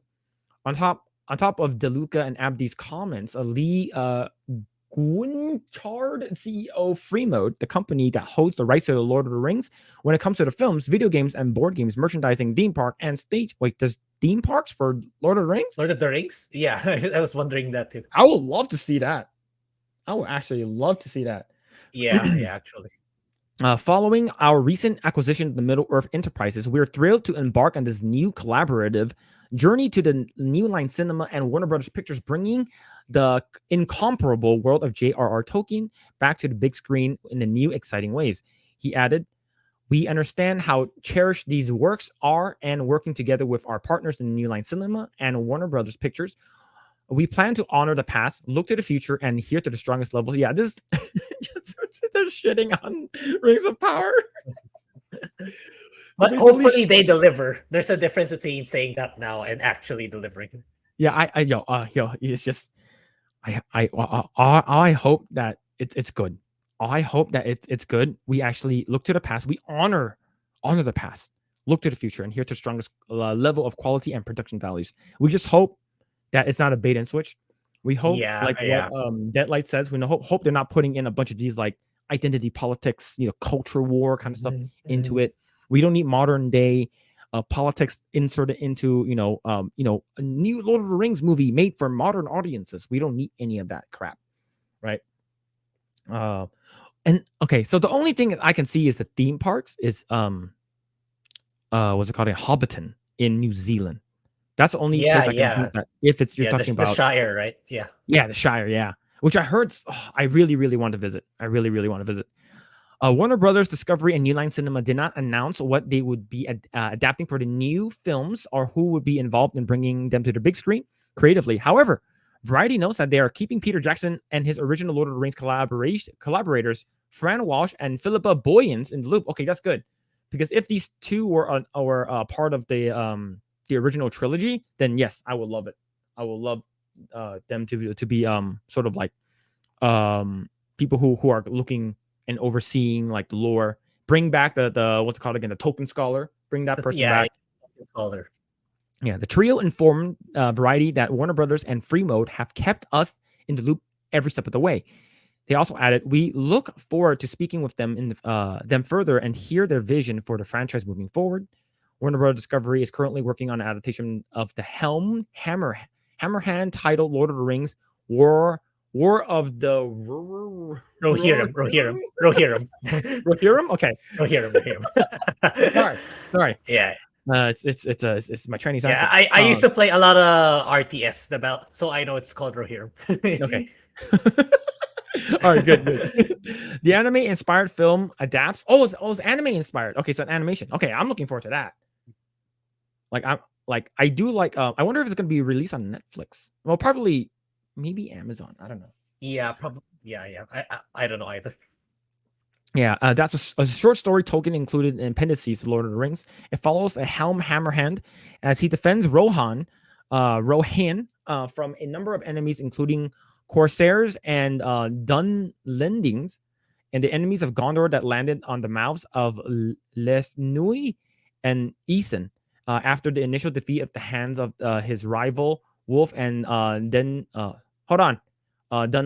and Helms his force flees to the Hornburg, and they're not the only deal with siege, but also a long winter. Winter is coming. That's what it is.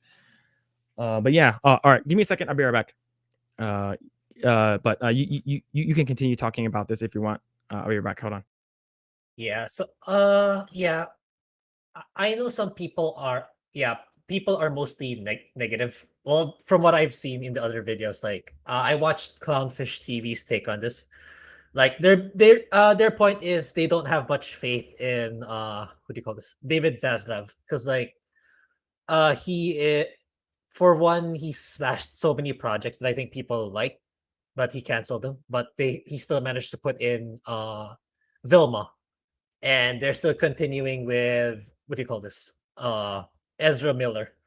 So that's the thing with David Zaslav. So this probably is gonna make or break his reputation. If this does well, David Zaslav, like, he cemented his place, I believe, as the CFO of Warner Brothers. But if this flops, then it kind of proves that he's not really the guy for the job. It's just that he slashed a lot of projects, then that's it. That's all he basically did. So this will be a make it or break for him, in my opinion. Yeah, it's just you still have Amber Heard. Yeah. The film is expected to arrive in theaters in April 12th. That's next year. Yeah. Well, that's the Rohirrim one, right? Okay. Yeah. The animated one. Okay. Like the animated one. Okay. That's actually pretty cool. Like I to be honest, I just hope it's good. I just hope it's good. Like we got we already got this dog shit of what's it called again? Oh god, Rings of Power Ring of and Power. uh, I don't know. They didn't already like announce some characters that are going to be like being in like season 2 or something. Like I don't get don't it. remember if there was, but yeah, there's season 2. There, that's next year. We're gonna watch that next year. Oh man, I'm definitely not looking forward to that. All right, let's go over. Let's talk about this one over here. But it's it's definitely I do like hearing more of these things though. I do like seeing more of stuff that like, hey, we're gonna change up stuff now because we know a lot of these stuff in Hollywood sucks, right? We know a lot of these shit in Hollywood is garbage, and we're sorry. And it's some of the things that they come out with, it's like people are just done. Right? People are just done, and that's why we have this. I'm gonna present this really quick. Hold on. Hold on. We talked about this already. Hold on. I boomered it. Hold on. Okay, give me a second. Let me actually put this on. Okay. Share screen. Okay. We're gonna watch this again. We're gonna watch this again. Oh, yeah. But no, I can't hear the volume. Can you guys not hear the volume? Maybe it's very low. Can you boost You hear it? Yeah. But you need to. Is it already maxed? Huh? Yeah. Yeah, I can hear it's. Oh yeah, it is.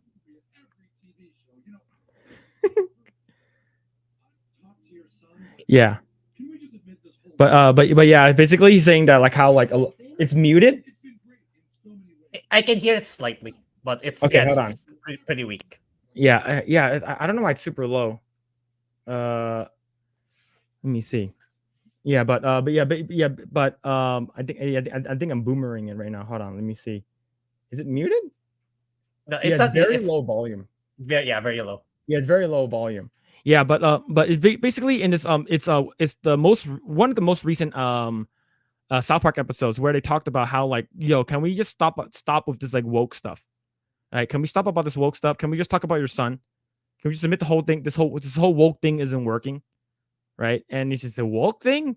I mean, it's been great in so many ways, but it's now it's like every movie and every TV show, right? And you know, it's like you can see through it now, you know, or you can just talk to your son about it, and we can just admit the whole thing, the woke thing isn't working, right? So basically, it's repeating itself, and like if you're just gonna, they don't want to be preached at, and if you're just doing shows and movies and have like an agenda, it's like it's going to keep It failing. keep on failing.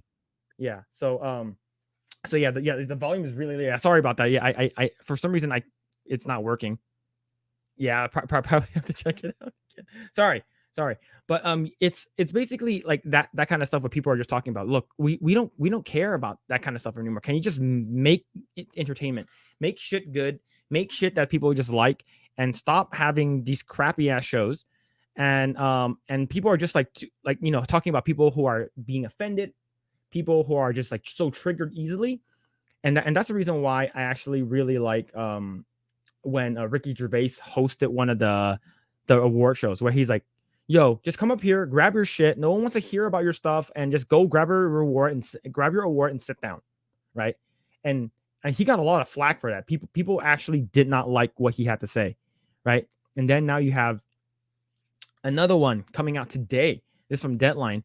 Ricky Gervais pokes fun at fragile and easily offended people in debate over revising Roald Dahl's classic books. So you heard about this controversy with what's it called again? With Charlie and the Chocolate Factory, right? I did not get to watch the movie, so I any news surrounding it, I have not heard as well. You did not watch the movie? Like even the original one? I think, yeah. You didn't watch the what? Okay, so in my opinion, I think I thought the Johnny Depp one was fucking weird. I did not like it, but the original one with Gene Wilder is really good. It's also very creepy. At sometimes, right? It's also very creepy, and I guess he's it's it's a classic that's based off a book. I remember watching Charlie and the Chocolate Factory probably when I was 4th grade, maybe like 9 years old, and I remember it being really fun and interesting as a kid to watch. Right, it's good. You're like, cool. Imagine going to a factory, they eat a bunch of chocolates, and there's a story about Oompa Loompas coming out. But I guess they're trying to cancel this guy's book or have him redo the book, like rewrite it or something like that. But I'm not sure. I'm not sure if he's dead.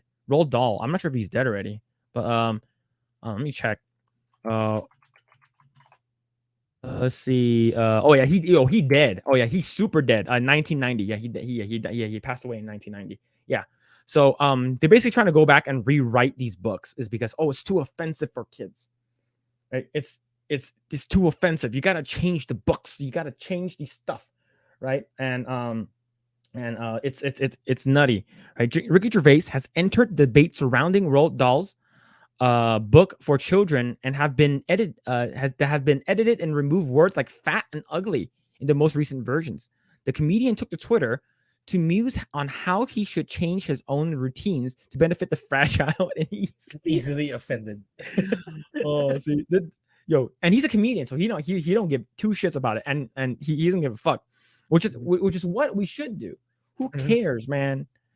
This is me pondering whether they'll change any of the words I've used in my work after I'm dead to spare those who are fragile and easily offended. Words like fat and ugly, and so I'm assuming there's cunt and fuck, and fat and ugly, greedy, pathetic, little, stupid. Oh man, this guy gives no craps.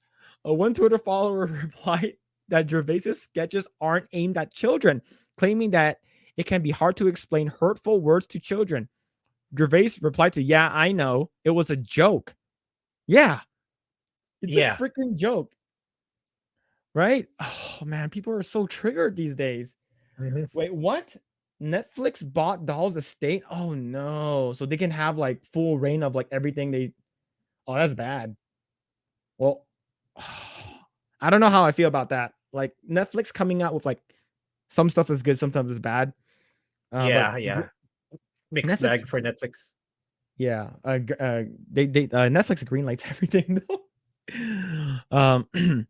On another tweet, he shared a picture of himself pulling an unflattering face and revealing his belly as he wrote, "I've changed my mind. I think we should ban the words like fat and ugly. No reason."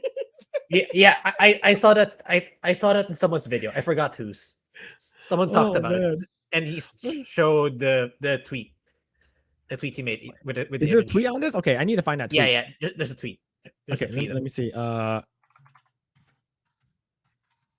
it's actually pretty funny if you look at the picture. Let me see his he has Twitter, right? Yeah, it should be there if you just scroll a little. Let's see if I can find it. You'll definitely see it. I imagine you'll be able to see it. Let's see. Oh, this one right here. Okay, I found it. Okay, here we go. Chat. Be careful. All right. If you don't want to see a fat and ugly guy, just sign off right now. There. Okay. Yeah, I've changed my mind. I think we should ban the words fat and ugly. No reason. I love it. And the thing is that I believe he was like the original creator of The Office in the Office UK. And then they adapted it for the US, and the US one got really, really popular. And that's the reason why like he stopped doing it. But I'm glad, man. I admire his he's brave, stunning and brave. But this is amazing. I love it. In a good way. Yeah, this is awesome. I love this kind of stuff. Like, who cares, man? And that's why comedians should have free reign of like making fun of people.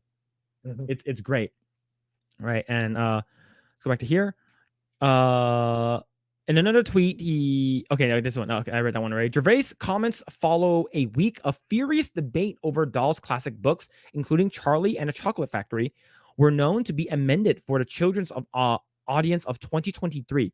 Augustus Gloop, who no longer be fat, but enormous. Okay. I I'm think gonna that's finish even this a sentence. stronger word. That's even a stronger word for me. Okay. So I was having this conversation with my wife. All right. So I was like, which one would you rather be called? Which one would you rather be called? You know, would you rather be called, hey, you're getting sort of fat. You're getting kind of fat. Or I say, yo, you're getting kind of enormous. Enormous. Yeah, exactly. That's worse. yo, yo, I think her response was like, yo, fat can be like, there's a spectrum of fat, right? It's like you're a little bit Yeah. fat, you have baby fat, you're big fat, or yo, you fat, or yo, enormous is like, yo, you a whale. Yeah, yo, you're there. you're bigger than big. You're Yeah. fucking worldwide, Yeah. man. Yo, yo, enormous is even more. Enormous is worse, dude. I have to go. My wife wants my attention. We'll see you all later. Oh, no worries. All Thanks for right. stopping by, See you. Curtis. Yeah. Oh shit. Yo, enormous is worse, man. Yeah. It's like, Oh man, and the Oompa Loompa will all be gender neutral. Okay, that's okay. Okay, okay, sure. And you could be all non-binary. On Friday, the publishers Puffin announced the release of Roald Dahl's Classics collection to keep the author's classics text in print, claiming they had listened to the debate. So they're basically saying that, hey, you can buy the originals, you can buy the original print non-edited version on, Amazon or eBay or whatever. But the ones that we're going to read to your kids in school are going to be the edited ones. That's some horse shit right there, in my opinion. yeah. Yeah, I mean, this is so stupid. The commentary in the British press has been widespread, even with Queen Camilla speaking on a subject that the reception for the writers on Thursday, making her opinion clearly felt, and she told her audience, "Please remain true to your calling, unimpeded by those who may wish to curb the freedom of your expression and impose limits on your imagination." And she added off the cuff, "Enough said."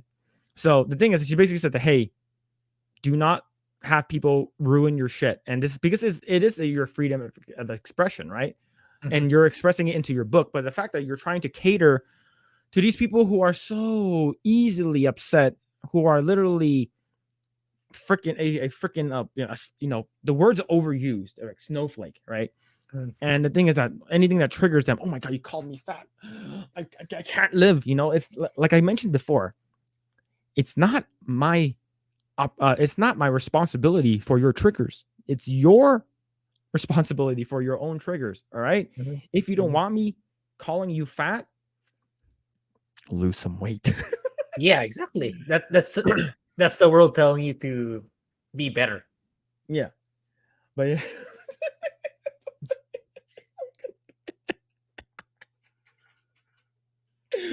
Oh god.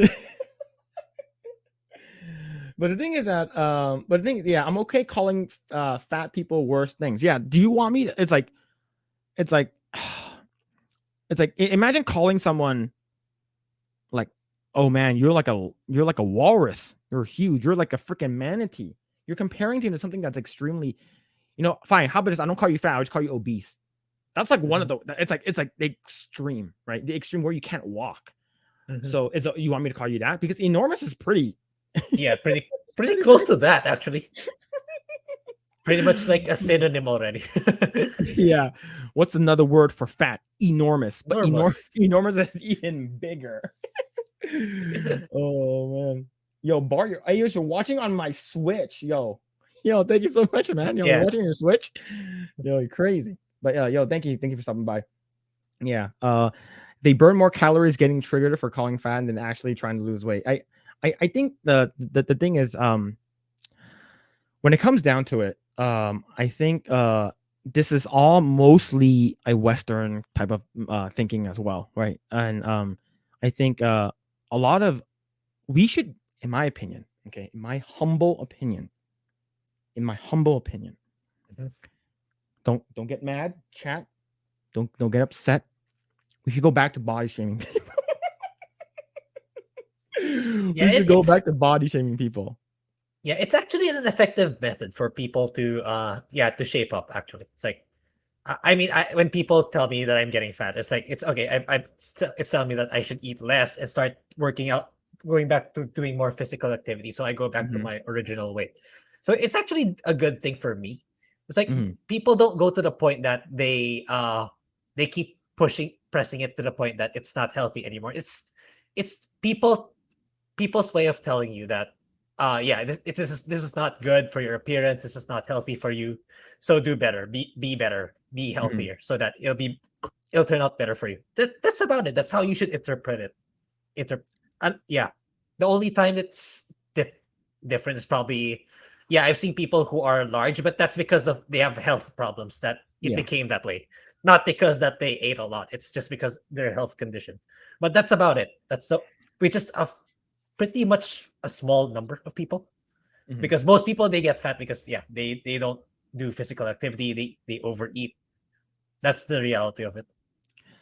It I I yeah, 100% agree with you. I think a lot of people um like the reason why, as a kid, you call people fat is because you're like, "Hey, you're just trying to be mean." And even like people who are like slightly like bigger than you call them fat. Like let's say if four friends and like all of you are skinny besides one of them is a little bit thicker than you, maybe just a little chubby, you call them fat, right? Just mess with them. But as an adult, we want to make sure that people live as long as they can, right? We want people's health to be in its peak, right? You want them to be healthy, you want them to live longer, you want them to make sure that they don't get diabetes or any kind of like heart disease or anything that can potentially lead to death for being unhealthy. Mhm. And the thing is, we are at a state of in society, we're trying to make sure that we don't offend people, right? So when we see a woman or a man or anyone who is overweight, we don't say anything to them that encourages them to work out, to encourages them to change their lifestyle, is because we don't want to hurt their feelings, right? Like and that's the reason why we're adding in like fat Victoria's Secret models. We're adding we're adding in what's it called, Sports Illustrated like fat models. We're adding. Look, I'm not saying there aren't fat people in the world, okay, but I think that you are saying that, hey, this we should normalize people being fat. We should normalize this. And then what happens is that they will get, they will start eating more, and then they're like, oh, they're accepting me for who I am, so I'm not going to change who I am. I'm going to continue being fat and not work out. It's because, you should feel comfortable in your body. You should love your body. You should not have to change. I'm talking to you, Lizzo. And then the thing is that, I'm not going to do anything. I'm going to sit and just here and just eat a bunch of stuff and not change my life, not be a better person, be a better version of myself. And I think that's where a lot of things are sort of changing, is people don't say these things anymore, even though it's jokingly, even though you're saying, hey, the reason why I'm saying this, I think you're fat, is because I want, like, I think you should lose weight. I think you should look Yes. better. And that's the reason why we have all some of these Hollywood people who are what's it called, like Rebel Wilson, and you have people who are like Adele, and you have a bunch of these other like movie stars and who lost weight. Like Adele was a little bit thicker back in the day. She actually got fat, and then, oh, not she got fat. She was fat in the beginning, and then she lost a lot of weight. And people are like, "How dare you lose weight? Why? You are perfect the way you are. You don't have to lose weight." And he's like, "I'm trying to look out for my health." Same thing with Rebel Wilson. She's like, "I'm gonna lose a lot of weight." And then people are like, "How? No, no, no, no. Why would you lose a lot of weight?" It's so they get very upset, right? Yeah. And the thing is that they're trying to better their health. They're not. Yeah. They're not like, and that's the reason why I'm like, yo, Lizzo, you make good music. Okay, I don't like you, but you make good music. Mhm. I want you to be around longer to make good music. How about you watch your health? Mhm. Look, I'm not look. It's just I'm just worried about you. Oh, but you can't say that anymore because it's offensive to people, right? Yeah, there's a fine line between body shaming and a way of telling people to get better. Like, Mm-hmm, yeah, some people take it too far for sure, but sometimes you have to say it in a way that it's discomforting for them to mm-hmm, actually listen. And that's what I'm pertaining to, that I'm okay for. It's like, if it means that they get better or they get healthier, then I'm all for it. But if you're intentionally going out there just to make them feel bad or to just shame them and degrade them, yeah, that's, of course, that's something I'm not on board. Yeah. So you got a question, Grae. It's for you. Are US media influencing mindsets in your country? Not really, not really. It's like, for it's like, I've talked to some in my best friend's wedding. It's like, that was like around 2 to 3 years ago. Yeah, time flies. It's like, we were talking about stuff that people in the West make a big deal out of. He says like, yeah, us Asians, we don't really care about this, most of the stuff they're talking about. It's like, we're too busy for that stuff, like the woke stuff, the identity. That's not a thing for us. Like, for example, for people like in the LGBTQ, they just want to live their lives. Like, you don't see them pulling a tantrum on Twitter about like, oh, I get offended by this. They just live their life. They just want to be left alone. So it's not really I can't see it influencing here in Asia. Like, we're too busy dealing with our own stuff, honestly. But yeah, I hope that answers your question. Yeah. Okay. So we have over here like I do find bigger women attractive if someone is big and they're fine with that, and then okay, fine. I draw the line where you see someone like Lizzo saying fat is healthy, bitch, you lie, why you lying? Yeah, it's look, I'm not saying that like a little bit fat on you is good, right? Yeah. But if you are at the point where you are getting to the point of, hey, I need to go see the doctor because my leg, I can't feel my legs, or you're starting to get diabetes, or it impedes your health of any in any way, right? I think that's where you need to seriously start looking at yourself, your health problems, where it's because I've seen people who have gone in a spectrum of from skinny to fat like and the thing is like you see them. Like I remember I worked with this person, and she was sort of overweight when I first met her.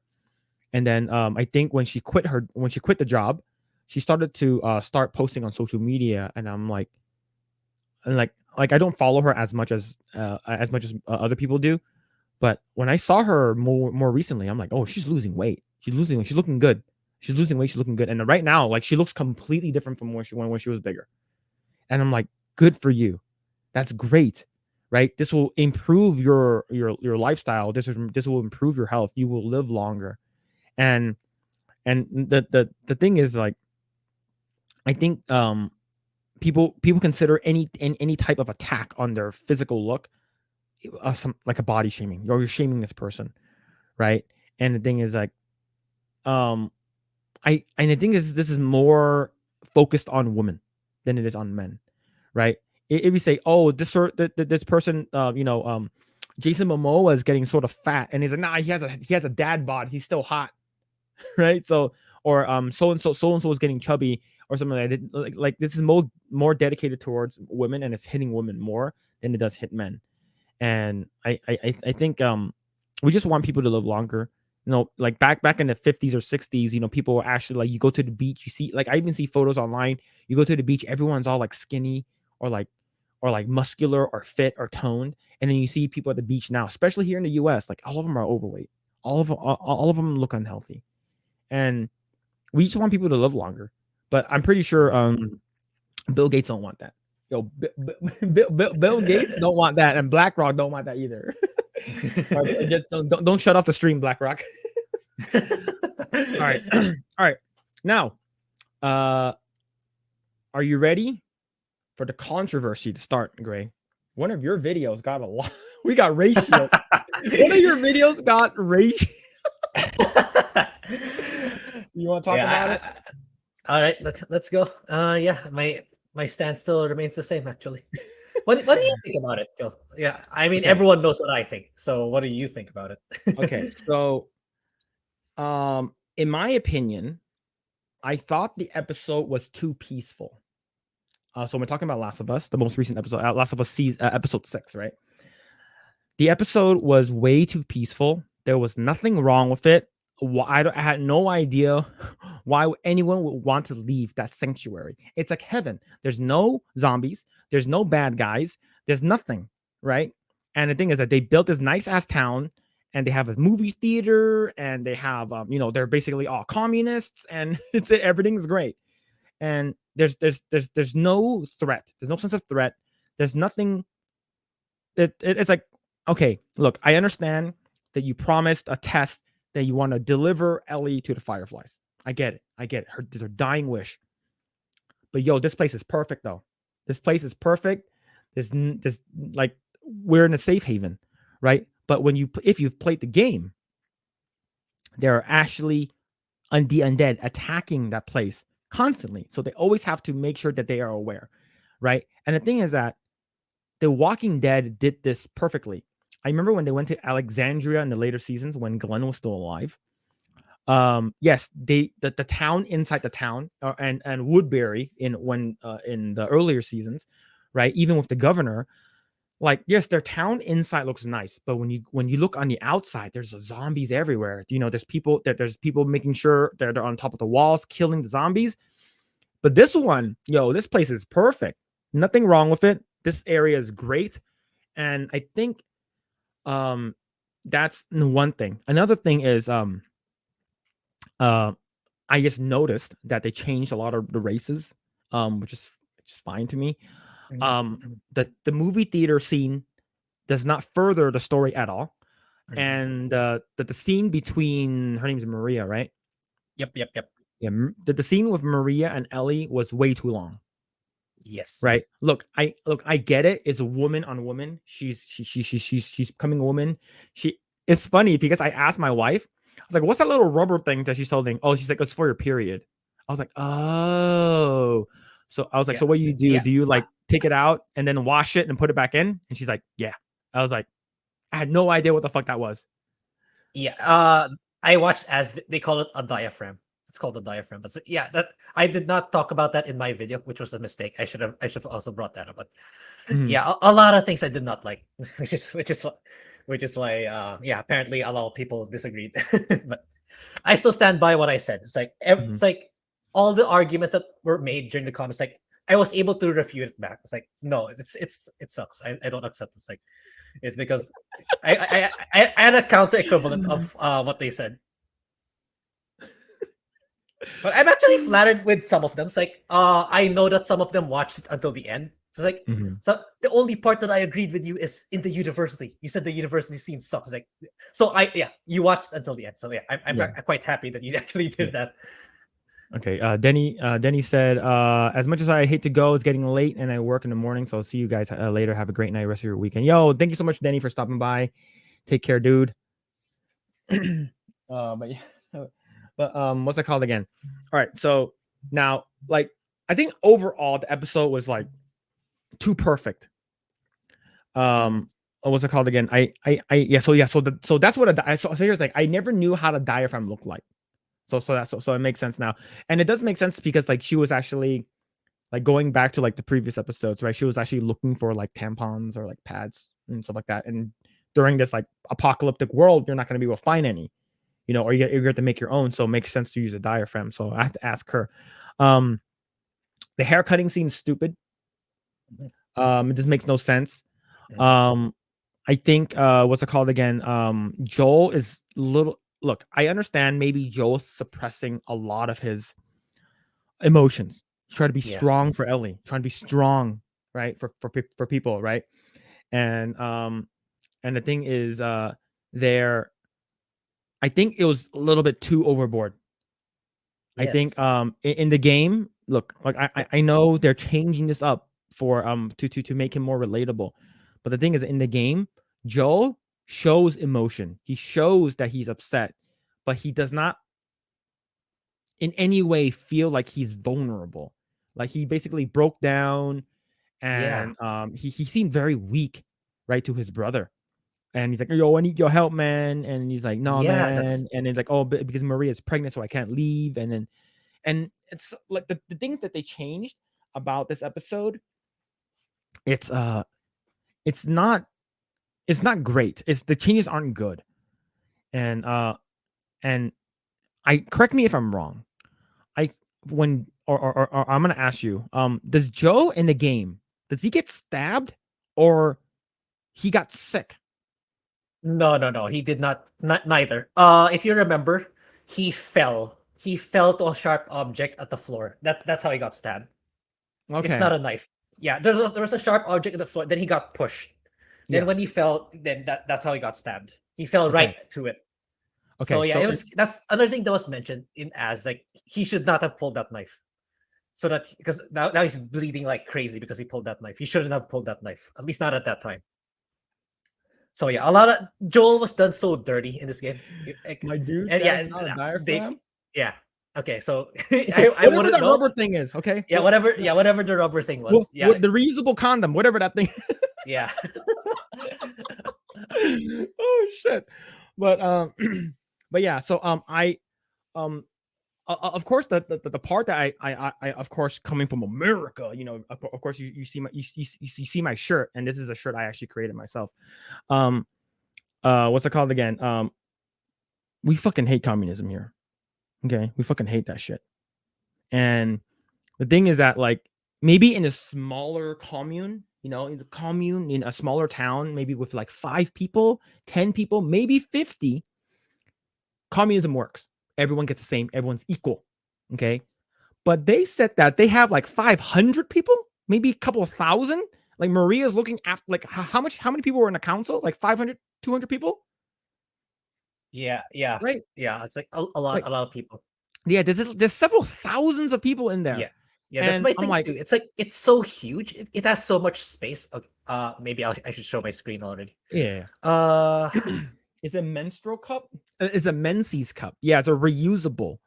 Yeah, yeah. oh This wait, episode was no. This it's episode was not low key promoted. They were literally promoting. It's like, hey man, look how perfect we are. We're there's no zombies. There's no food shortage. There's no yeah. fucking railroad shit that's happening in Ohio. There's no a variant flu that's killing humans that they're trying to make stronger to kill humans. There's no China balloon. So you know everything is great. Communism is communism is great. Yes. It's look. Yeah, I I think it's like it's too good. This area is just is too perfect. There's yeah. nothing wrong with it. Exactly. And then at the end, at the end, what's it called again? The Raiders show up, right? I think they're the Raiders, and then Joe gets stabbed by that dude Mm, with like a baseball, like a mm. baseball handle that broke off. He stabs him, and then I'm like, okay, and then and the thing is that we have 3 more episodes left, right? 7, 8, and 9. We have 3 more episodes left. And okay, They yeah, need to rush the next episode. They need to rush it. Like they need to finish the next part, like next episode. yeah. But that's another thing I want to raise. I saw a snippet of the trailer of the next episode. Apparently, it's gonna be the DLC Left Behind deal. It's gonna be Ellie and Riley. Why? Yeah, exactly, Why? Why exactly. did I That knew should have that. been way back, but yeah, and you're not supposed to. Given that this is 9 episodes, you're not supposed to dedicate an entire episode for that. At least not a good majority of an episode. Oh, what's the baseball handle? Sorry, the baseball bat handle. It's like the baseball bat. It's like a shiv that he used, I believe. Yeah, and It's Joel like got stabbed. like a wooden shiv. It looks like a baseball bat handle. Sorry. Yeah, Yeah. So 300 in the council. Okay. that's a So if it's lot of 300, people. if it's yeah, so that's just the council of people who are of course they're like, oh, we're actually democratically elected. I'm like, it's still counting. But you have that, right? So you have that Yeah, there. here. And So I just look how nice yeah, that is. yeah, it is. It's so clean. It's so pristine. It's so wide. It's so my issue is it's so wide. That's why I said in my review it's too it's too clean. If you compare it to the game, it's darker, grittier. It's more compacted, which kind of makes more sense. Like this is a screenshot of The Last of Us Part 2. Mhm. This is also Jackson. This one's far more believable than this. It's too clean. It's like it's perfect. It's like it's even in a non-post apocalyptic standard. It's perfect compared to this where it's darker, where people it's more what do you call this? Compressed to be sure, compacted. And it's also dirtier for sure. It's the buildings are not as pristine compared to here. So yeah, that's why I said that I don't buy this part. It's like it's too like you said, it's too perfect. It's already why would you leave this place if it has everything? Yeah, it's okay, so here's the thing. Next episode's if the next episode's DLC, and then you have episode 8, which is I'm pretty sure the Ellie episode. Yeah. And then you have to conclude that in probably episode 9. And then Mm-hmm. yeah, so here's the thing. If it they have to rush it. They have to rush the Exactly. last part. Exactly. That's what I said too. Apparently, people don't like what I said. And Yeah. unless okay, so the only reason I can see them like okay with that is if if episode 9 is like an hour and a half. I can see it if they can do it in an hour and a half. But if that last episode is not an hour and a half, then you can't do it. There's way too much shit you need to cover unless they do like a flashback next episode, like a flashback a little bit, and then she continues going forward, and there's a couple more flashbacks. I'm to be honest, man, it's I think overall this episode is it's okay, right? It's okay. There wasn't any yeah, there's no sense of urgency. Yeah. Exactly. Like, look at this. Like, yeah. You expect me to believe that not a single infected is in this thing? Not one? Mhm. Like, I said in my video, it was too peaceful. It's like far too, like, where's the sense of tension? Where's the sense of post-apocalyptic world? Because that's the whole premise of the game, which is why everything began. It's because of this tension, because of this threat. But I don't see it Mhm. anywhere. It's like so peaceful, like nothing. There's literally nothing. It's like, I mean, I'm not expecting a Resident Evil CGI episode for sure, but there's got to be at least something. But there's got to be some infected in there. There's got to Yeah. be a little. Yeah, I got so much hate for some reason, right? I mean, I don't pull any. Like, if I like a movie, I'm gonna like the episode. Or so I think the episode's okay, but if I see that I don't like it, I'm not gonna pull any punches.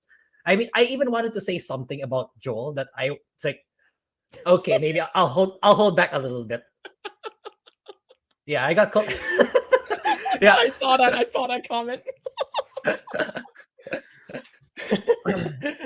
yeah, it's But, like it's so weird. It's like people got, I don't know, just because it's The Last of Us, I should like everything. It's like this. I mean, I've been praising the episode since episode 1 to 5. It's like I've been giving generally positive feedback. Then all of a sudden, people got outraged for this one for some reason. It's like, I mean, yeah, there was just too many things I could not look by or just simply ignore.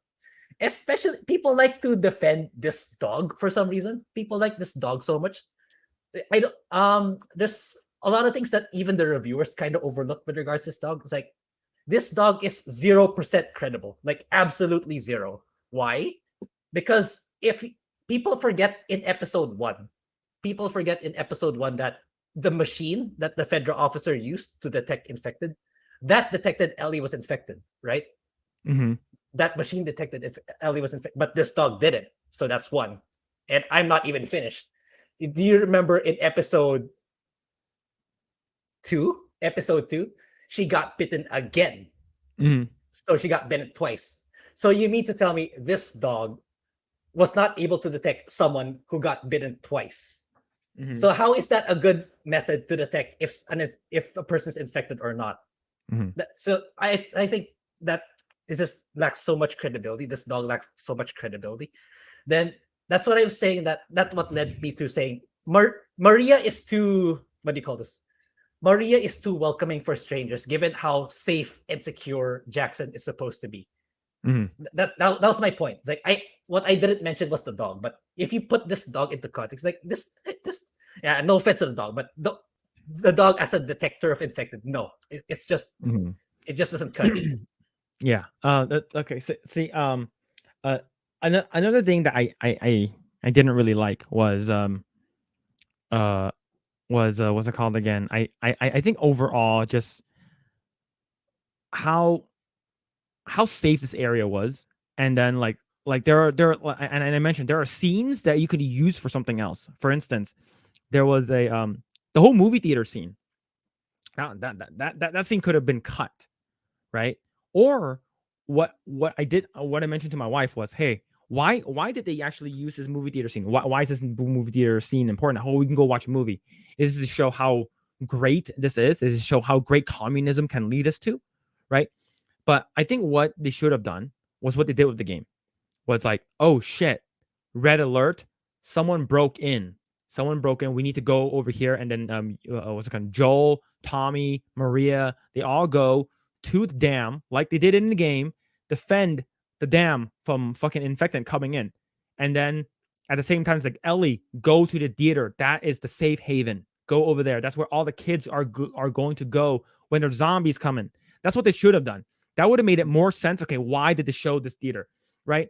And it's like when you're writing a TV show or you're writing a movie or you're making something, there's a reason why like you show a specific scene, right? It's because it ties it in later. It's like, oh shit, the movie theater was important, is because that's where all the kids go when there's a fucking an outbreak that's coming in. But nope, there was nothing happened there. Yeah, that's the thing. It's like this episode did so many sprinklers of like, hey, this is what you can see in season 2 when you only have 9 episodes. Like, because someone said in the comments, like, it's because they're setting it up for season 2. It's like, you only have 9 episodes and you have so little time left. You cannot afford to put season 2 trailers in this. Like, every second counts, right? It's like, they made, apart from the theater, I'm not sure if you want to know this, Phil, but yeah. Do you want to know who this person is? Is it? Yeah, I noticed her. I was like, who the fuck is she? Yeah, I can tell you who she is, but I don't know. Do you want to know? It's a. Well, here's the thing, though. Here's the thing. Does the chat? I don't care if you tell me. Does the chat want to know? Because this will be a spoiler. Yeah, this will be a spoiler for chat. So it's like, this is a season 2 sprinkler. If chat wants to know, but yeah, I can explain who she is. I think I know who she is. I think I know who she is. Yeah. So it's like this part was so unnecessary. I mean, you could have spent this scene, this few seconds on the university. You could have spent the theater on the university. Like, right? The university was so short, dude. It was like 4 minutes. Actually, yeah. I remember I paused it. I remember once they left, it was like I was looking at it. I was like, yo, they spent way too much time at the dam. And then I looked at the I looked at the timeline. I'm like, yo, we have like 4 or 5 minutes left. Like, what the hell? Yeah, exactly. Yeah. So I'll leave that be for now. Yeah. Let's see. How's her body fending them off? Is it typical? Yeah, I think she might be. You know how there are people who are like immune to said viruses. You know, like how people who have like asymptomatic to like people who got COVID, who are asymptomatic. They don't show any signs that they're affected, right? And then if you're going off of movies like I Am Legend with Will Smith, like the virus did not affect him. And so it's like there are people who are out there who are like, oh, the virus will not affect me. Maybe you have really good antibodies or something. Let's see. Maybe the dog was supposed to detect infection from within, but since Ellie is immune, her cells fought against the infection spread, and that was my reasoning. Yeah.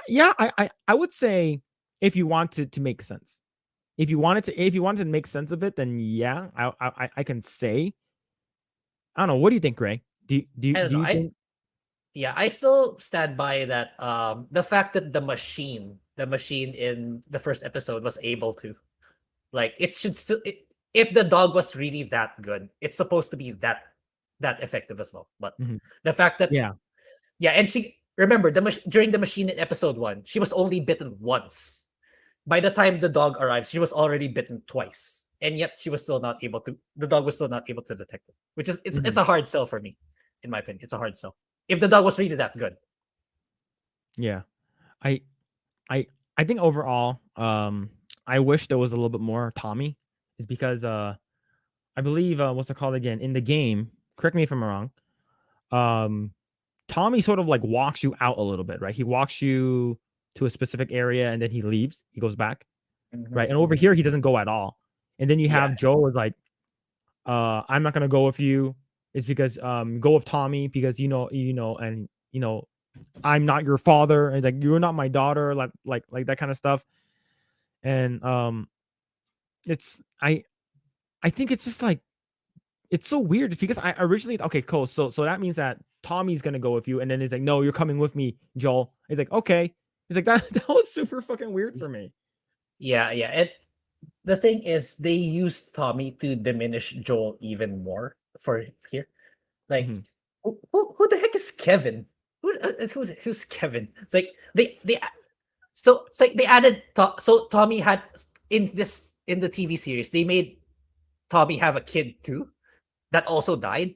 So it's like what they're trying to imply here is like, oh, I have a dead kid too, but I moved on. Unlike you, Joel, you better start moving on. So No. This shit's completely different. If you're looking at the death date, the kid was 3 versus yeah, yeah, Sarah was 14. yeah. But in the game, It's completely different. but even then, in the game, it's like there wasn't even a Kevin. So what's this Kevin for? Kevin's Maria's kid. Oh, okay. It, So but the dad is not necessarily Tommy. Tommy's not the dad. yeah, That's the maybe. thing. Yeah. So the thing is that the kid passed away in 03. So the Hmm. start of the what's it called, like, the virus. Yeah, it looks like, because that Sarah died the day of the outbreak, and then Kevin died 2 days after. Right. Hmm. Uh so if this is Maria's kid, then the thing is, yeah, it's I think the scene was unnecessary.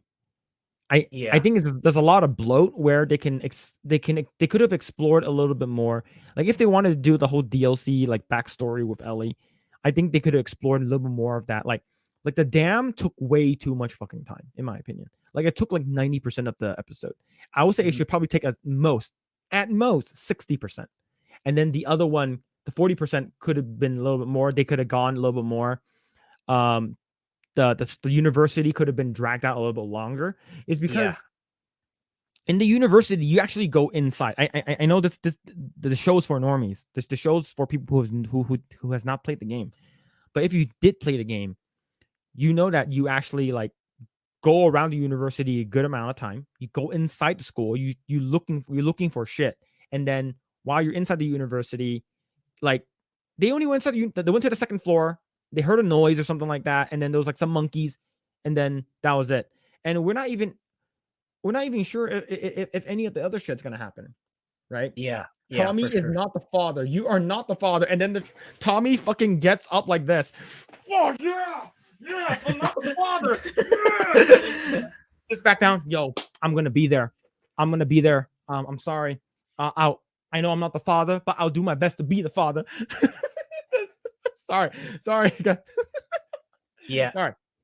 Yeah, but I did mention in my video I like the fact that Tommy has more of a reason not to take Ellie because as far as we know, Maria's pregnant with his child. That's my understanding of it anyway. Mhm. So yeah, I gave praise to that. So yeah, but I really did not like where is this? Where's this?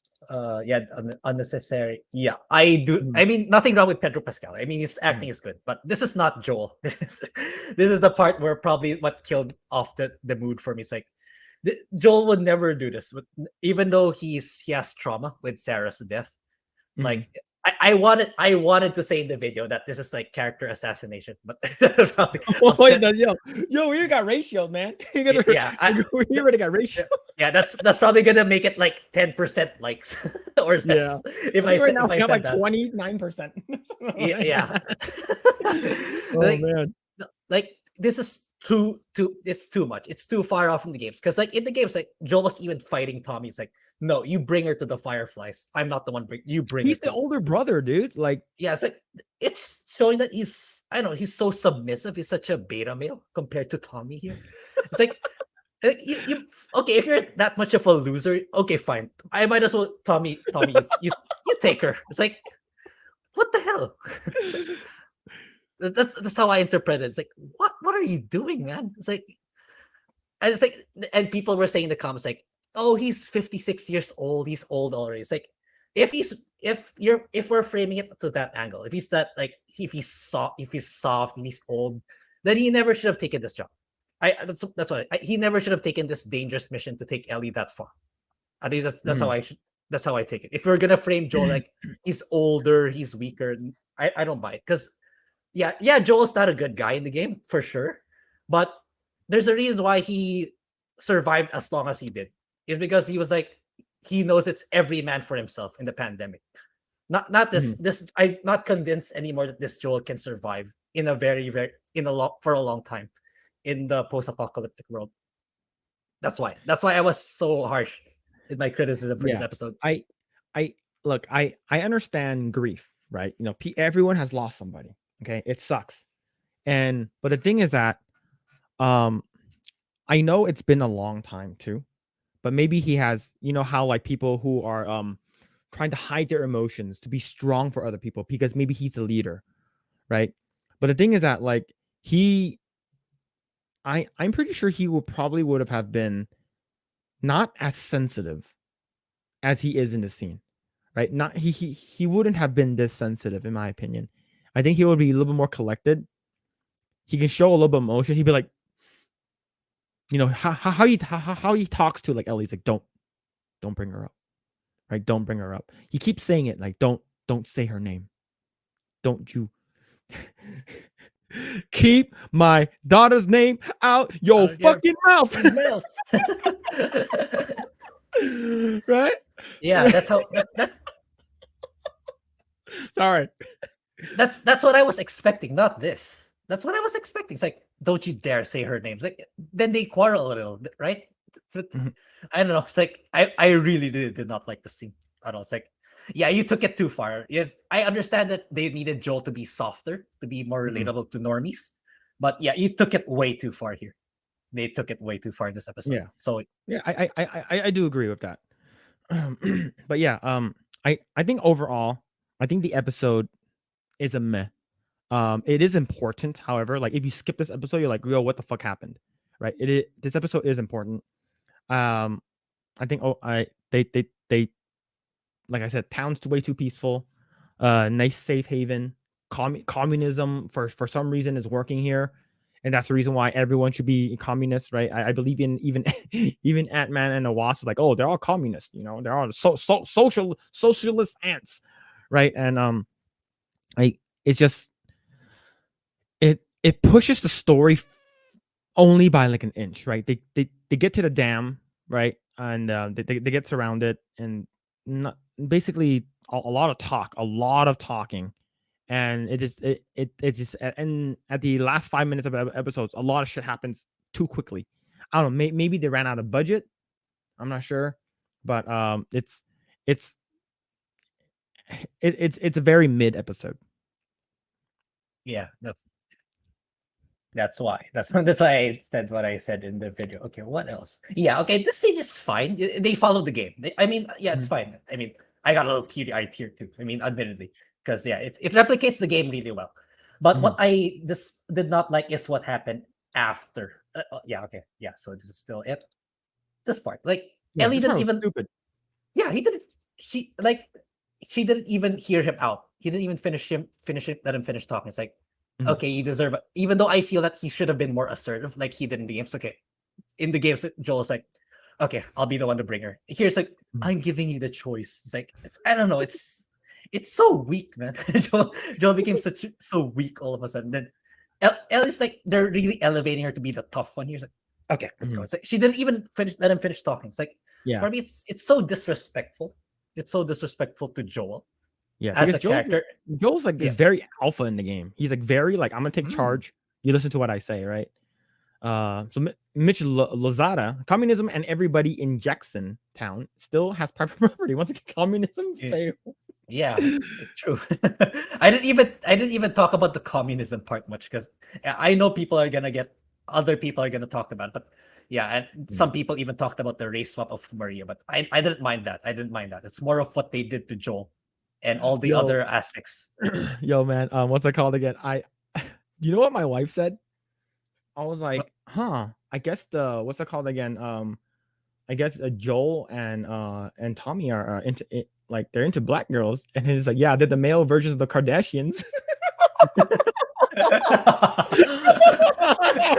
I started laughing so hard, dude. yeah. Like, goddamn. Yeah. So, yeah, but yeah, yeah. it's like I yeah, but in all seriousness, I have no problem with the race swap. I think Sarah, the person who plays Sarah, is good. We don't actually get a glimpse of how Joel's wife looks like. She probably died a long time ago. I'm not sure.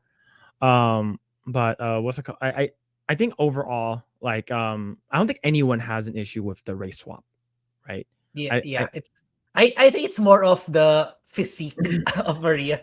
It's like it's not a sure.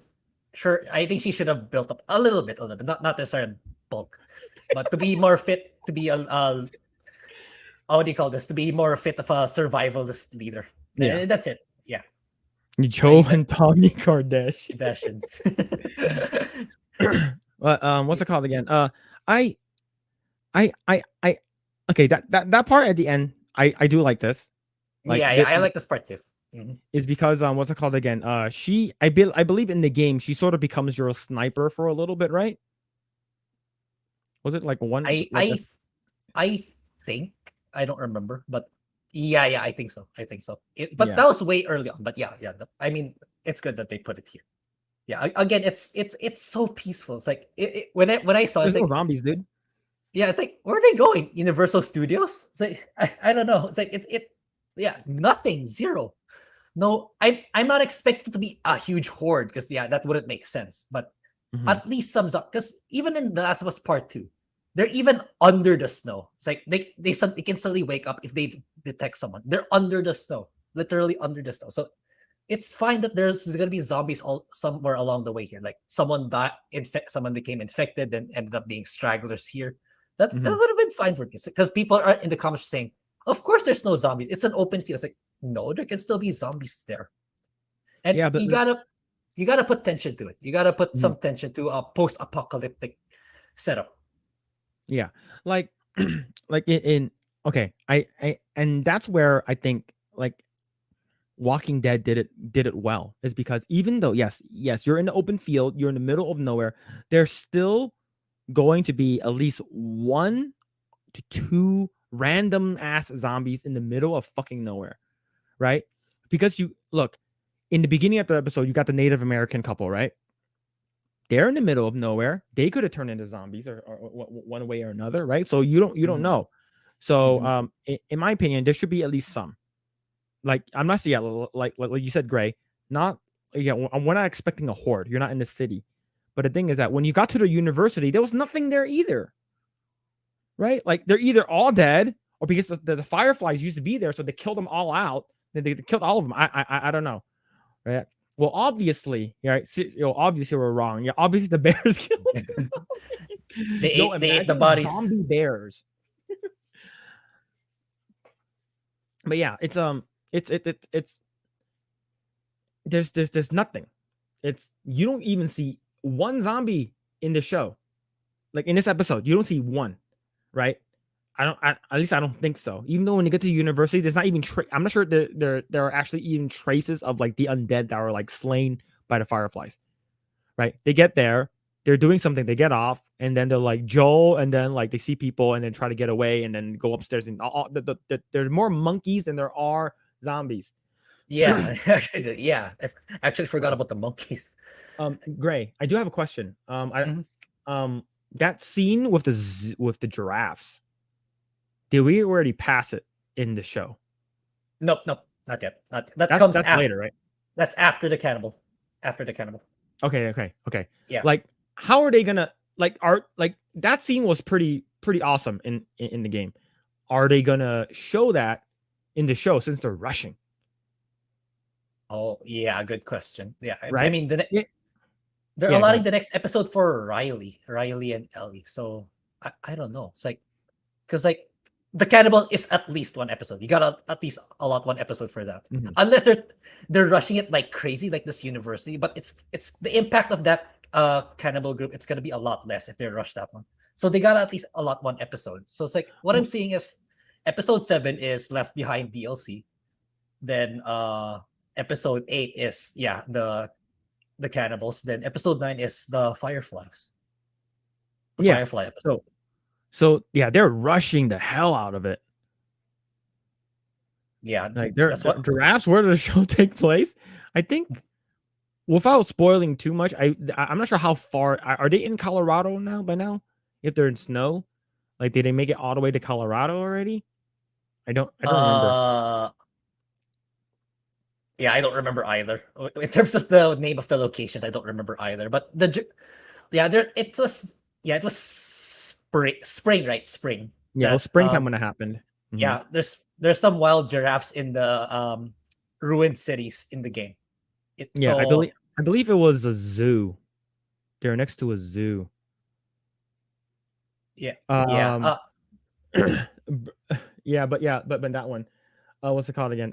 Bro, how much watch hours do y'all need to get monetized? Let's go. Asian version of Friday Night Tights. Yo, if we're even like a fraction, like you comparing us to them, if we're even a fraction, we'll consider that like fucking amazing. But that's a compliment for us for sure. yeah, that's a huge compliment. Yeah. But I believe it's we have two things now. Before 2023, shorts used to be counted as watched hours, but ever since 2023, YouTube is trying to go against TikTok. So there are two ways to get monetized: 4,000 watched hours or 10 million views in 90 days of shorts combined. So it's a little bit harder now, since they're really trying to push for what's it called again, shorts, which is which we will be putting a couple more, I think, once when we have more like I don't know, like shorts format. But yeah, but thank you so much for even comparing us to Friday Night Yeah, Nights. Friday Night Tights for sure. Man. You guys have a very good production for a small channel, not gonna lie. Yeah, it's I think we just use StreamYard. that thing does everything for us. Yeah, it's the same. I believe also they are using Geeks and Gamers and Friday Night Tights are using the same one, the same streaming software. Mm-hmm. Yeah. But overall, I think yeah, I have a feeling they're going to be rushing on a lot of things. Yeah, the only, like I said, the only thing that can probably save them is if the last episode is like as long as the first episode. The first episode is like an hour 20 minutes. So if it's that long, I think it'll be. I think it's possible. I think they can fit it in. Yeah, and so in the final episode, yeah, it's so clean. My God, there's no zombies, man. Yeah, not even zombies, nothing. I haven't even seen random cordyceps on the ground. Yeah, not even random dudes, not even bandits or anything, not even hooligans, except in the last scene, 4 of them. So and the thing is, they're not even using guns. They're all using there's none of them are holding a gun. It's like, how is that supposed to be a threat or something that Joel overlooked?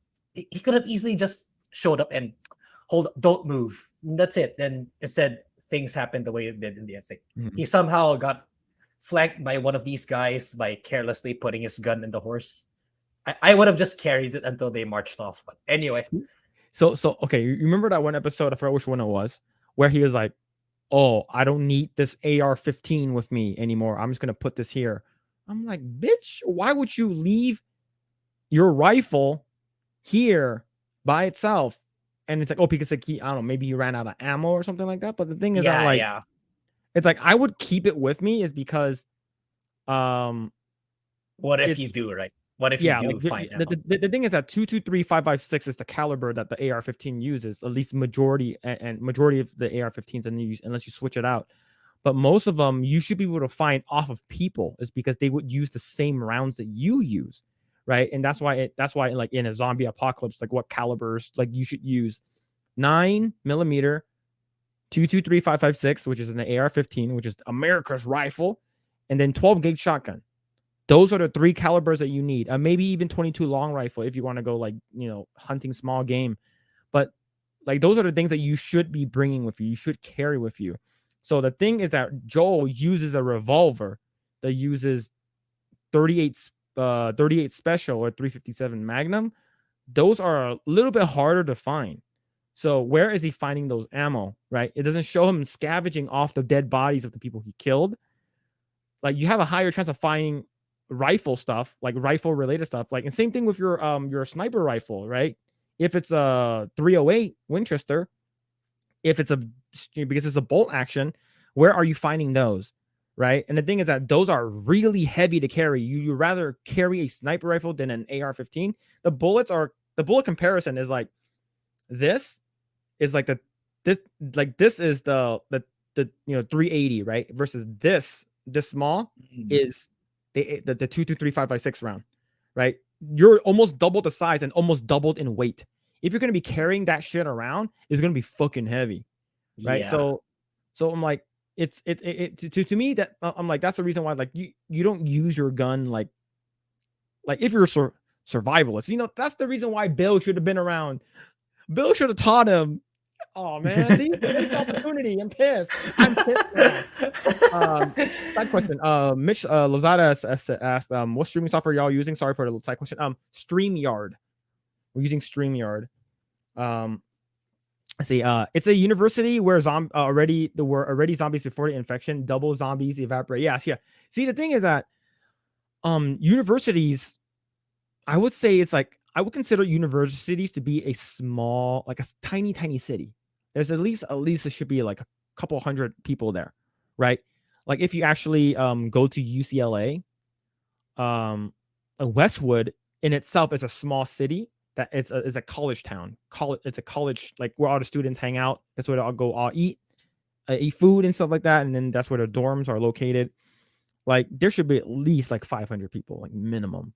But it's like this is, like you said, this is way too clean. There's no traces of zombies here. Right. So yeah, it's like, yo, we're picking this shit apart, man. Yeah, exactly. Go from a 5 to a 3. Yeah, just it's like, yeah, I don't know. Probably because the people who ended up watching my video are really so diehard fans that just because it's The Last of Us, everything I say has to be good. I don't know, but I'm not that way. Even in my favorite franchises, I pick it apart when I feel that it sucks. It's like I don't stick to an IP just because, like, if I like an IP, there's gonna be a point that I will criticize it if it's not good. I mean, I'm like that. I'm really like that. So I don't know. Maybe the Left Behind DLC they'll do justice with, but I don't know. Given what's happening, given how these episodes turning out, I don't know. Maybe I'll be more lenient. I don't know. It depends how they pull it off. I guarantee you, in season 2, they will follow. They might follow it, the game. I have a feeling they might. Do you know why? They need to boost up Abby. They need to boost her up. It's like, right? Who is the biggest threat to Abby? Right? It's gonna be Joel. So the thing is that if you got like freaking Macho Man Randy Savage, I'm not here to talk about my transition, right? You have to show how deadly and dangerous her group is, but you also need to show her side, right? So I think they might actually do it, in my opinion. I think that's what Neil Druckmann wants. He wants shock value. He wants like, boom, 15 minutes into episode 1, season 2, done. Abby, main character. Ellie, main character, right? And he's going to focus on all of the stuff that's focused on in Last of Us Part 2. And do you feel the same way? I don't know. I'm more pessimistic. Yeah. I was really on the more optimistic because I was so nice in episode 1 to 4. I was really nice. It's like, if you guys watch my videos, like I was being really nice to it. It's like even though some of the comments were saying like I'm being too nice about it, it's like I think it's still okay. I think it's still good. I think it's still solid. But here it's like they went way too far. It's like if they're willing to bring Joel down to this level, they're willing to bring Abby up to a high level in season 2. I mean, they're really gonna boost Abby. Like she's really awesome. She's really good. She's really, she's really relatable. I wouldn't be surprised anymore. Yeah, I think look, like I was talking to my wife and I told her briefly of like what happens to Joe, right? Like he somehow gets injured or something like that. So originally I thought he just got sick. I completely forgot he fell onto something and got hurt. So he gets injured. He's incapacitated for like a day or two. Like he's gone. He's out for like 2 to 3 days max. And then she's like, maybe they're not going to do that. I'm like, that is very important to Ellie's growth. Like you have to show she's independent. You have to show she also knows how to survive. And the fact that you see her using her archer skills, like that's very important. You have to show that. She's like, do you think they're going to drag it out Do you think that maybe like the last like the whole like cannibal stuff, the stuff at the firefly stuff at the hospital, like that's gonna be in season 2? I'm like, I don't think that is, because they No. already casted Abby. Like according to what I heard, Neil Druckmann already cast Abby. So they're gonna show more season 2 stuff, and I guarantee you they're gonna show way more backstory on Abby than it is in the game. I Or they're honestly, Yeah, they already showed a lot of back. To be fair, they showed a lot of in the game. They showed a lot of backstory. It's just that it didn't stick the landing because they let her kill Joel. Sorry, chat spoilers, but I don't think. I think chat is fine with it. Yeah. So it's just that it didn't stick the land because okay, here's what they wanted. Naughty Dog wanted to do in The Last of Us Part Two. During Ellie's side, it there was a lot of flashback between her and Joel, so that to make to for the audience to connect to them, to make the impact of Joel dying all the more painful. But in Abby's side, they did a lot of flashbacks too with her dad and her boyfriend. So it did not stick the landing for her because they let her kill Joel too early. yes. So what probably Neil's probably gonna do in season 2 is he's gonna somehow sequence it or frame it in such a way that Abby will be much more relatable with her past experiences. Like so that people, well, the normies would sympathize with her more. That so Mhm. like so there'll be more. There's gonna be a huge a wider division. It's like people who just watch the show. It's like, oh, I think Abby's really good. I think Abby's really great. Then versus the people who play the games, like, no, Abby, the way they did it in the games, it's total crap fest. So it's gonna divide the audience even more in favor of Abby. I think they're going to show the Abby stuff first. I think episode 1's going to start off like who's this new character, and then we follow this new character, and you're like, oh man, this character is awesome. I love her. She's strong. She's buff. She's a wrestler, and like and then she's really close with her dad, and then it shows like maybe when because I remember in some parts of part 2, I saw some footages, like you actually see Abby when she's a kid, right? So like it's gonna show that, and then it's going to show her growing up and how she's really really close to her dad. Zombie apocalypse happens, boom, something happens, you hear over the phone or some shit like that, Abby's dad was killed, right? And then you're like, oh fuck.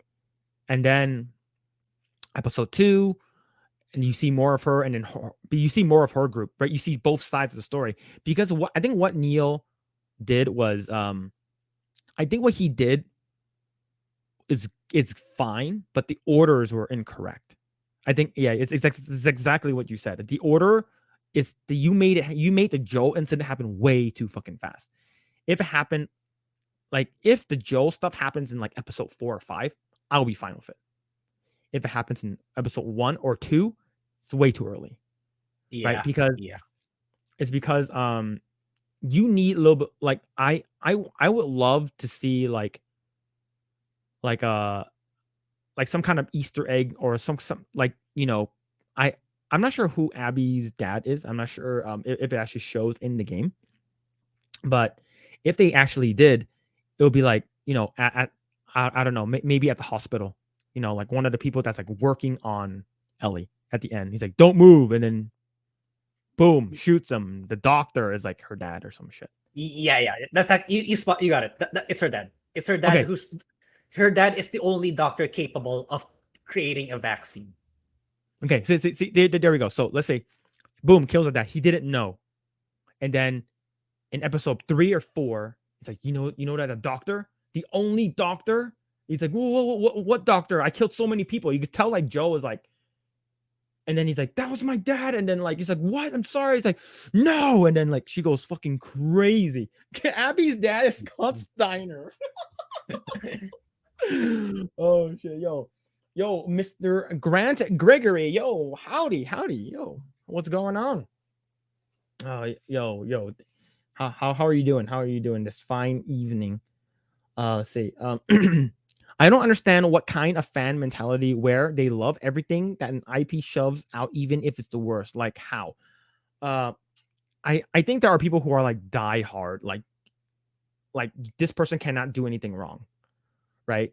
So you know how there are people who are like diehard fans of like movie franchises, like people who just no matter what will love Star Wars, people no matter what will love Marvel.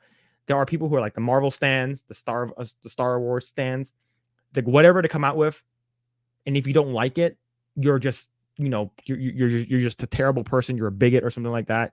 So I think there are people who are like that. Like I remember there's one of my mods on Twitch, like he loves Yoshi P, which is the guy who did that's his nickname. I forgot his actual name already. But the guy who did Final Fantasy 14, the guy who saved Final Fantasy 14. And the fact that he heard that he was coming out with, he's going to be directing Final Fantasy 16. He's like, oh, I'm all in. I'm all in. Because like he does not like Final Fantasy 7 remake that much. He likes Zack. He hates Cloud. And he was like, man, I like who even cares about Final Fantasy 7 remake? But it's like, oh, but Yoshi P's working on Final Fantasy 16. Yo, that game's gonna be good. I know already because he worked on this one. But what happens if it sucks? Right? If it sucks and people say it's like, oh, you just don't understand. You just don't understand. They're gonna try to do their best to defend it, right? And that's the reason why. Look, we're veering off topic a little bit. But I'm asking your question in terms of there are people who are diehard fans of James Cameron. And everything that James Cameron directs is perfect and it's great. Don't get me wrong, James Cameron is very, very good. But the fact that he's coming out and comparing himself to J.R.R. Tolkien is a little bit different. You're not a writer or anything like that. If you compared yourself to like Peter Jackson, then maybe, right? I can see it. But in terms of Neil Druckmann, anything that Naughty Dog comes out with, I know Naughty Dog stands. I have a close friend. Anything Naughty Dog, he loves. Even if it's shit, right? Because he's such a big Naughty Dog fanboy. So anything that game that studio produces, like they cannot do no wrong, right? And if you hate it, or you just don't understand, or you're a bigot, you're racist, sexist, misogynistic, that kind of person, right? And it's like that, and that's the reason why I do like Grae's take, because I know Grae loves The Last of Us. And he plays Last of Us 2. He said, other than the rearrangement, he said that Last of Us 2 is pretty good, right? You actually think like overall the game is actually pretty good. Yep. Right. So yep. It's and knowing that you are also a big Fire Emblem fan, you're like, I don't really want to play Fire Emblem Engage because I don't like what it's doing. It's like, say, knowing like he's probably one of the biggest Fire Emblem fans I know. Like he was like, I'm not gonna play this game. Like I'm not going to be, oh, this game's going to be good no matter what because it's Fire Emblem. So like that's where constructive criticism comes in. And I think, and I think that's where it needs to be called out. Right. And the fact that Grae is, he got ratio. It's I love it. I love that that video got ratios because who cares? He's speaking his truth or what he thinks about it.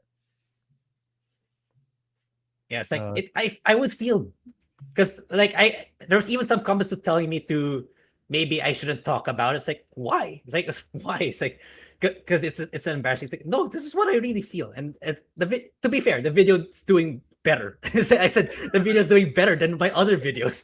So why would I take it down? Because that one got so much more engagement and got. I know people watch until the very end because like I read them. It's like the only part. One of them said the only part where I agreed was your take on the university. So I know he watched until the end because I said my take on the university was at the end of the video. So I know he watched until the end. So yeah. I'd rather say what I really feel, unless of course it's a really bad take that can harm people. But this is a TV series, so any take is fine. So yeah, I'd rather say what I really feel rather than trying to pander to what the majority think. I would feel worse if I try to adjust myself to what the majority think, just so that I could fit in. I'll feel bad that way. Yeah, and that's what I like. It's like we're doing this. This is more like it's like we're criticizing it, but we're not like shitting on it. Right? We still want it to be good. It's just like, hey, this is what I didn't like. I think I spent too much time on this. But yeah, Yeah, so I'm J.R.R. Tolkien. If he was a mediocre writer with brain damage, yeah, I think I think James Cameron, he's focusing way too much on Avatar. But consuming shit is easier than admitting they're wrong. Yes, I think that's where a lot of people are afraid. They don't want to admit they're wrong. It's because if they acknowledge that they admit they're wrong, that means their whole reality, their whole like thought process on what they believe to be is true is shattered, right? They're I like the thing is that like every time like The Last of Us comes out with an episode, like I have some problems with it. Like especially like some things I'm like, I don't like this. They should have kept Bill alive. They shouldn't have done this with him. I think it makes more sense if they did this. And then I go online onto my Facebook group where it's like I see a bunch of my friends like, oh my god, this is the best episode. It's just so good, so good. It's everything is great, everything is great. And the reason why you hate it is because you don't like you don't like good writing. I'm like, no, there's always something that you can always criticize about it, right? Doesn't mean if you're criticizing something doesn't mean that it's not trash. It could be good, but you're still criticizing something about it, right? But yeah, man, 3 more episodes, dude. It's not a lot. Yeah. Oh, Oh, so March is pretty close. So yeah, so after this we can do Gotham Knights. Actually, Gotham Knights oh is not no. that far. There's Okay, always so something. There's always yeah, something. but what's it called again? Uh, oh god, the cool thing is that what's it called again? You are going to the you are going to the meetup, right? The meet. Yeah, yeah. Okay, okay, cool. So we're actually going to be going to the Friday Night Tights Neurotic Geeks and Gamer meetup in Vegas in April. So if anyone in the chat is going to be going, we're going to be there as well. It'll be nice to actually like get to talk to them and stuff like that. Let's see. Have you guys heard about Mel Brooks doing History of the World Part 2? No. I think I heard about Part 1, but I don't think Yeah, I've I'm heard not about the Part 2 familiar stuff. either. But all right. So I think man, I'm looking forward to more of South Park. I think South Park is definitely refreshing. I think Yeah. given about all these things that are coming out. Um but do we have you haven't seen Part 1? Go watch. What is it on? What is it on YouTube streaming service? I don't know either. I'm no where is it? Where is it? What is it on? Um Okay, so yeah.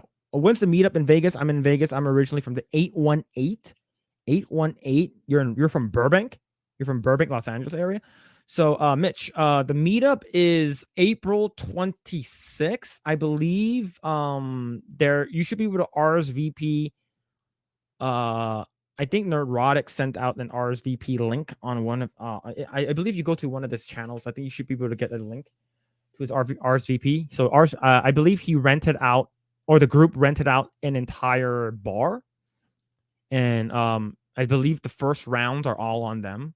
So that could be pretty interesting, and to meet everyone. And yeah, so it's yeah, so I believe it's April 26th. I believe is a Wednesday. I believe Yeah. I actually have the tickets. Let me actually see if I have it with me.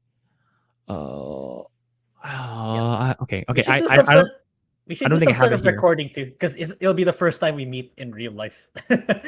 Yeah, yeah, that would Yeah. would be pretty cool, right? I believe some of the group from Geeks and Gamers, the park hopping group, are going to be coming down to California to go to the parks. I believe they're trying to go to Nintendo Land, Knott's Berry Farm. I'm not sure about Disney, but yeah, I believe they're going to be going there.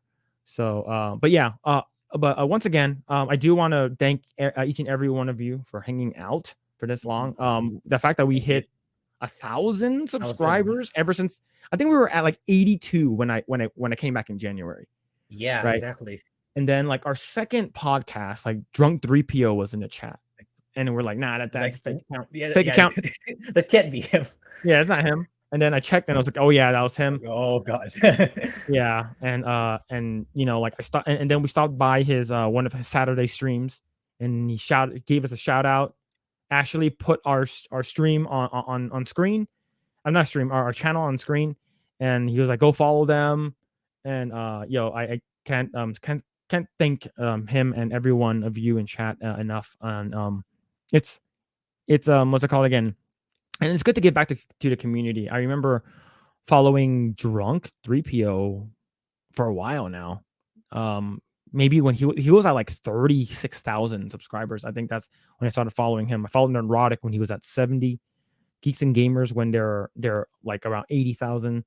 It's great to see how far they come and how much culture they put out, especially with the Fandom Menace, the whole rebellion hat thing that I'm wearing, and that definitely like showing what it really is, especially stuff that's going on in Hollywood. Oh, Grae, Yeah. when did you start like following like the Geeks and Gamers group? Yeah, actually, I'm far more recent compared to Mhm. you. I caught on with Geeks and Gamers when Kristanova impersonated Frost. Oh no, That no, I think it's Chrissy Mayer. Chrissy Mayer. Oh, that was Was it Chrissy Chrissy? Mayer. Was it Chrissy Mayer? She was like she was like this, and she was like doing that rap, right?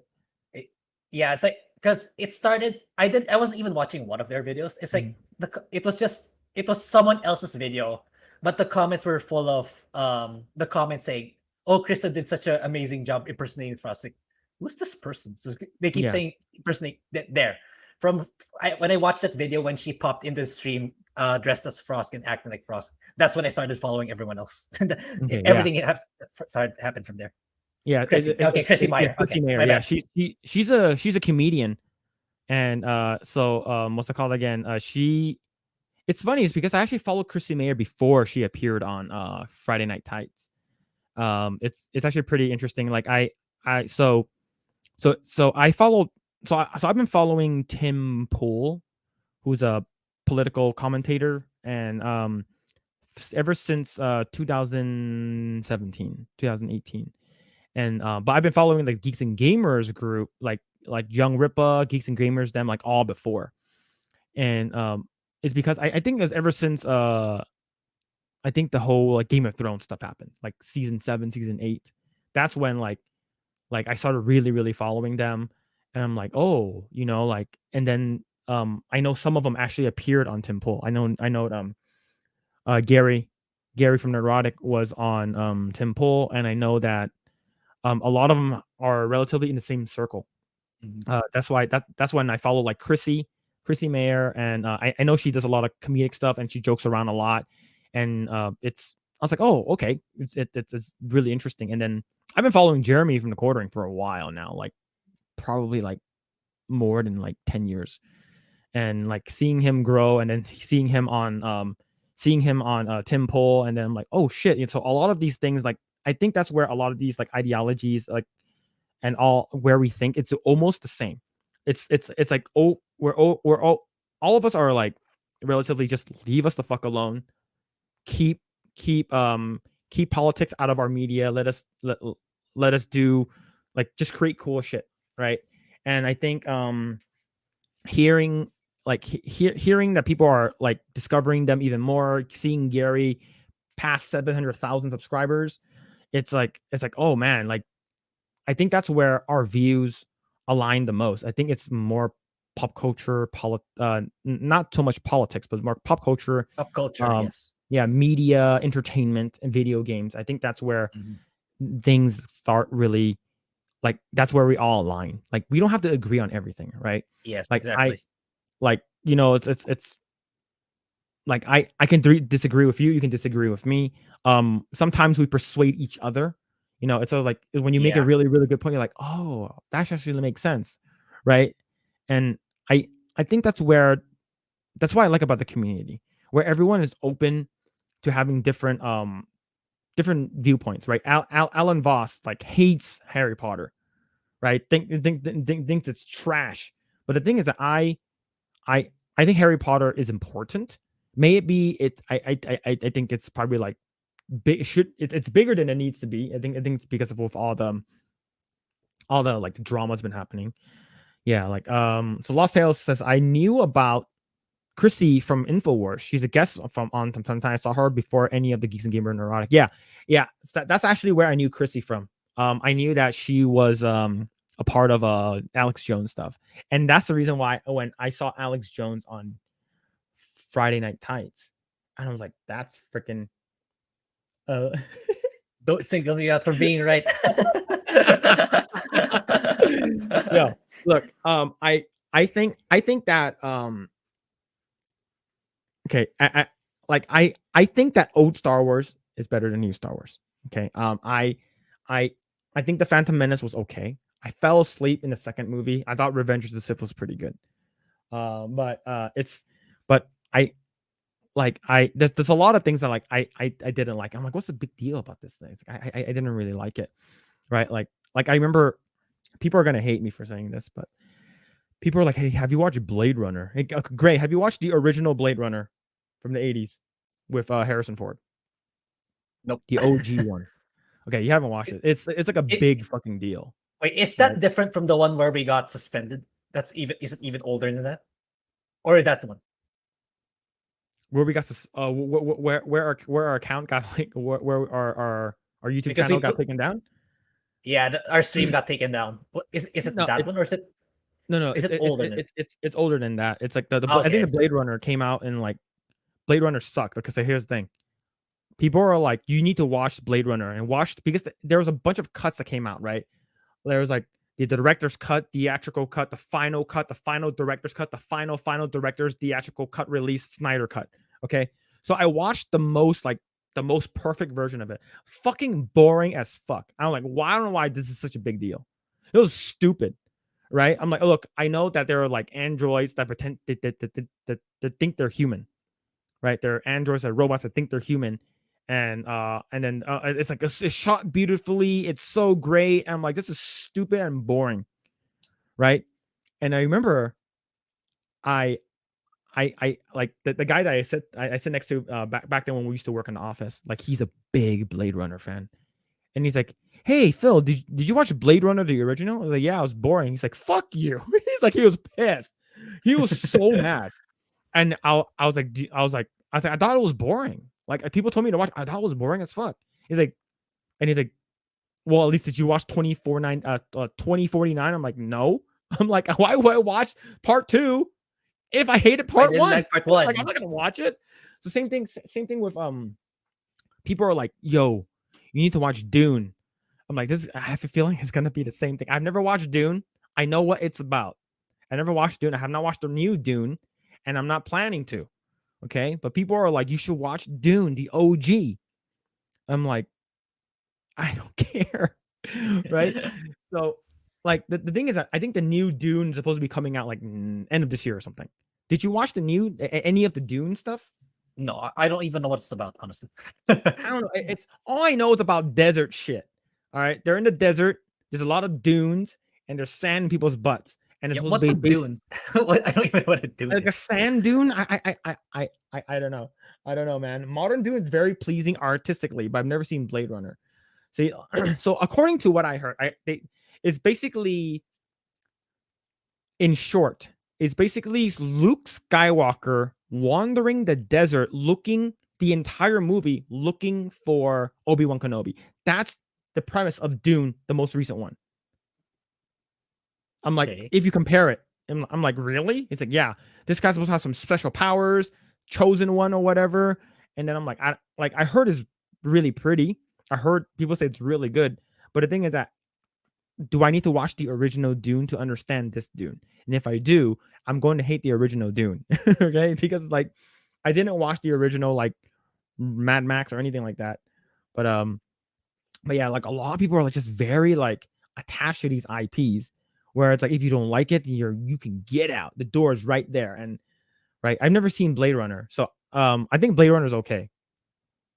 I think Blade Runner, if you're talking about artistically, it's like the reason why people said that it's really good is because it was like the first time they've ever done something like that. Right? The first time they've ever done something like that. But like, here's the thing. If I go back with modern eyes and watch something that's old and it doesn't appeal to me, then I consider it trash. Right? A waste of time. Because can I go back and watch like Back to the Future or the original Star Wars and enjoy it for what it was? Yeah, it's still it's still interesting to me. It's still engaging, right? Grae, have you seen the original Star Wars? The original 3? Episode 4 to 6 you're pertaining to? Yes. Yeah, Yes. yeah, I did. Okay, when did you see it? A How long old were time you? ago. Very young. It's like probably 3rd grade, 4th grade. Yeah, Okay. way back, way back. Do you want to know when I saw Star Wars for the first time? All three of the original, the 4 to 6. When did you first watch it? Yes. When do you want to guess? I'm guessing somewhere around that or much more recent. I watched it when I was in college, so I was like in my mid 20s. Okay, yeah. Okay, I watched it much early for sure, much Yeah. earlier than that. So my brother and my cousins, they all watched it when they were a lot younger. So I watched it with older eyes, and I've seen the prequels before I've seen the original because I saw the prequels first. I watched Phantom Menace. Came out when I was in 6th grade, and then 8th grade was Clone Wars, and then what's it called again? Revenge of the Sith was in high school, and I watched all of those first before I watched the original trilogy, and then going back, I'm like, oh man, like I'm not sure how it's gonna be. I thought part 1 was okay, part 2 sucked, and then part 3 was pretty decent, and then going back. But here's the thing: I already know the story is because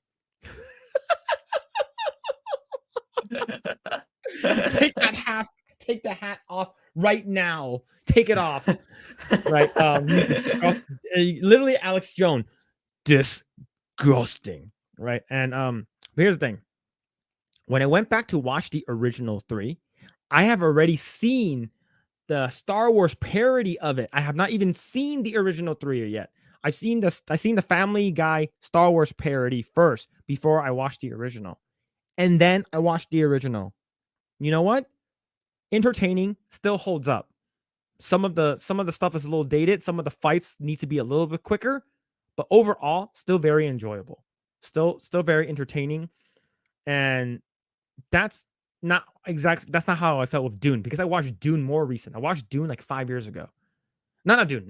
Sorry, Blade Runner, the original Blade Runner 5 years ago.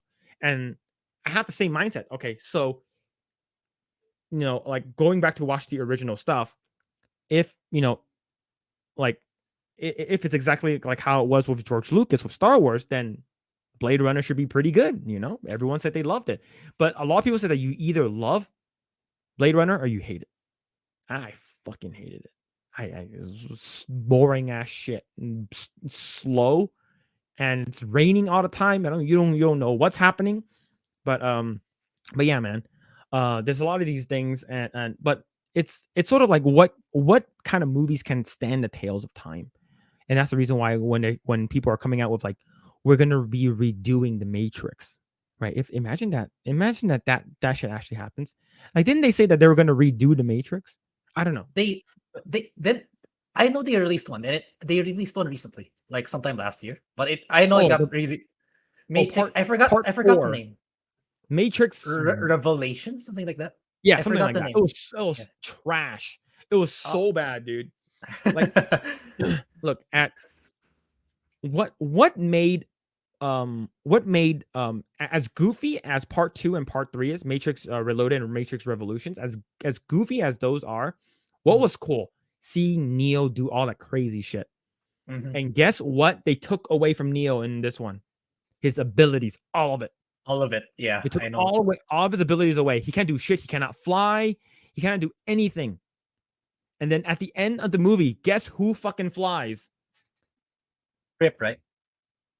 Trinity flies. Sorry, Trinity. Trinity saves him at the end. He falls off, and they both jump up, right? They both say, oh shit, we're gonna fucking die anyways. We're gonna fucking jump off this roof. And then Keanu Reeves, he falls down and Trinity stays up. I'm like, oh. But the only thing that I did like that was the message was like, in order for the Matrix to be alive, they need the human hosts, right? So they need two very, very strong beings that they can suck the life energy out to continue the Matrix. And in order for you to do that, you need a man and a woman. That I do like that message. A man and a woman will be able to sustain. It's not a man and a man or a woman and a woman. It's a man and a woman. So that's like a weird thing that you want to talk about that. But like overall, the movie fucking sucks. Don't watch it. It's a piece of shit. It's a piece of shit. It's a piece of shit. Let's see. I do believe George Lucas said that the fights weren't crazy in the older films because the techniques of the Jedi had been lost. So there's no way for Luke to actually put up a fight first. No, but the thing, no, I'm not talking. The fight between Luke and Vader I think is okay. The fight I'm referring it was okay at the time, especially at the time. The fight that I'm referring to is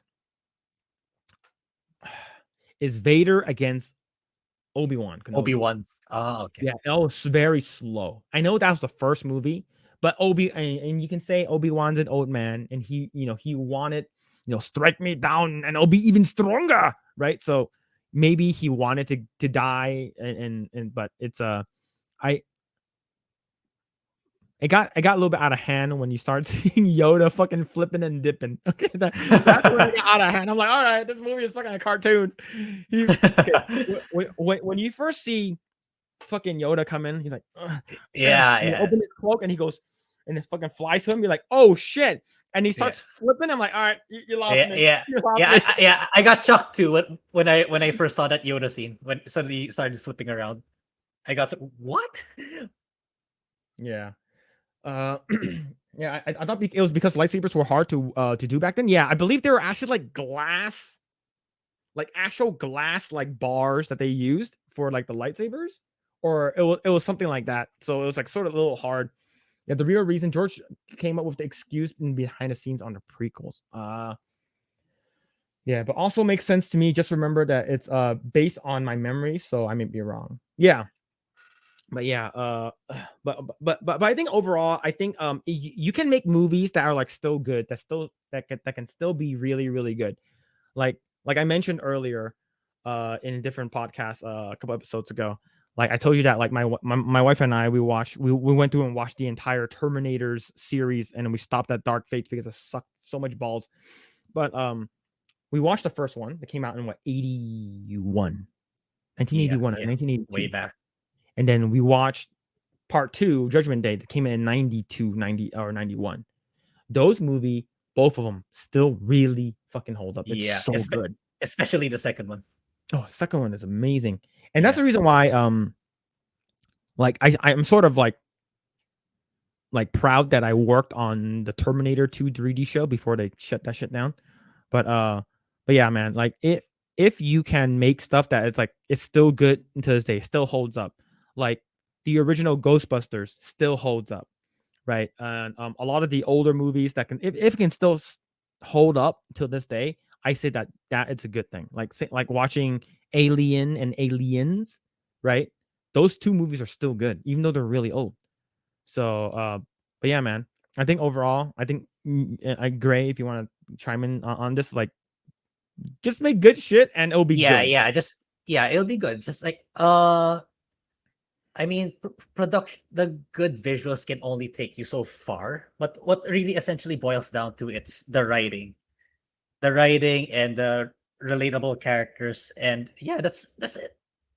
Whenever I say something's good, I always say those two things because it just boils down to those two. I mean, who cares about how good the visuals are, how good the other aesthetics are if the overall story writing is terrible? Like me and Phil were saying, the art style of Vilma is fine, but it's just that everything else is so bad. Like it the work of the artists and the animators, like it got diminished thanks to the terrible writing and thanks to the terrible cast of characters. That's all there is to it. Like no matter if it's sci-fi, if it's fantasy, or if it's based on a true story, it's really just about the writing and the characters. That everything else will follow. Yeah. So you still watch the old Roy Rogers movie? Yeah, man. It's like it's like watching it's like going back and like watching like John Wayne stuff. When you watch what's it called again? The older James Bond, when it's not like crazy, different, and it doesn't seem like James Bond anymore.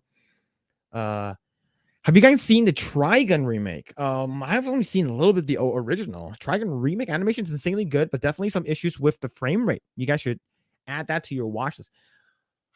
The watch list. Lots of When we open the Discord, we should have a channel, the watch list. Yeah, the watch list. It's like going like a backlog or something. Yeah. But yeah, like we if you want, we can do that, and like we can like go through sort of like how like Tyrone Magnus sort of does it, like how he does like a 5-minute like segment on like, it's like, woo, I just finished watching the most recent episode of The Last of Us, and it was good, man. The brothers Sam and Henry were actually very interesting. It reminds me of my brother, and I give it a 5 out of 5. Woo! 10 million subscribers. Right? He just leaves, right?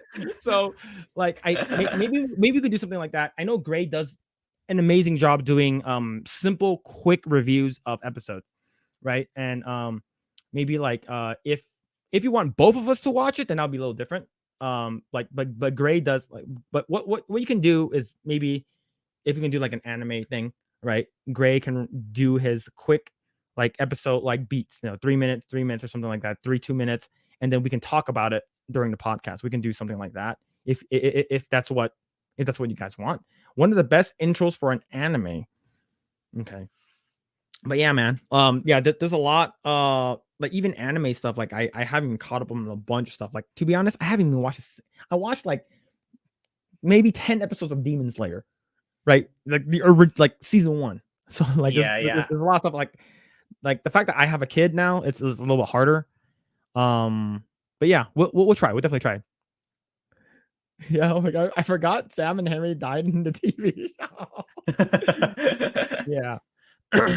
It like okay. So the only thing is, I mentioned, like I wish they lingered a little bit longer, like with Henry, or how sad he was.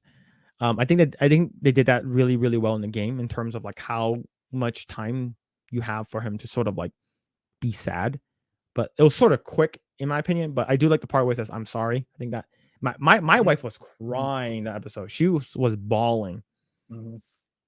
Yeah, I like that touch for sure. The I'm sorry part. Yeah, like I remember. So my wife watched me play the playthrough of Last of Us, and she was like, she cried the Sam and Henry part. Like she told me, she's like, yeah, it's really sad. And then when she saw Sam and how small he was, because he was like 8, right? He was like he was like very very young. She started crying right away. Like I didn't watch her watch it, but she told me she cried right away. And then when he was deaf and mute, she cried even harder. I was like, oh shit, shit, man. There's one segment in the game. Not I suddenly remembered because you mentioned it. There's one segment in the game that I wish that was in the show. The part where Sam was playing the robot in the game. Then Then he was like, "No, we don't. We only take what we need. We're here to survive." It's like that would have been a nice touch. Like you cannot be a child because of this situation we are in. That would have been a nice inclusion. Yeah. Yeah, because I watched the cinematics on YouTube the other day and it just started tearing up. It was like the first time I saw it again. Yeah, it's good. It's good, man. It's sort of like okay. So since I started playing like a bunch of like Harry Potter games, well, not a bunch. I've been playing Hogwarts Legacy. Like my timeline on like YouTube's been blowing up. Same thing with TikTok. It's been blowing up with like a bunch of like Hogwarts stuff. And then, Grae, did you watch the movies? Harry Potter movies? Yeah, I probably don't remember because it's been such a long time. Okay, you remember what happened to Snape, right? Like sort of like at the end, like towards the end. Yeah, like he dies, right? Like he's like, oh, the reason why my wand can't wound Harry because they're cut from the same branch. So sorry, Severus. And then he basically cuts his throat, and then he's like, and then the snake kills him, right?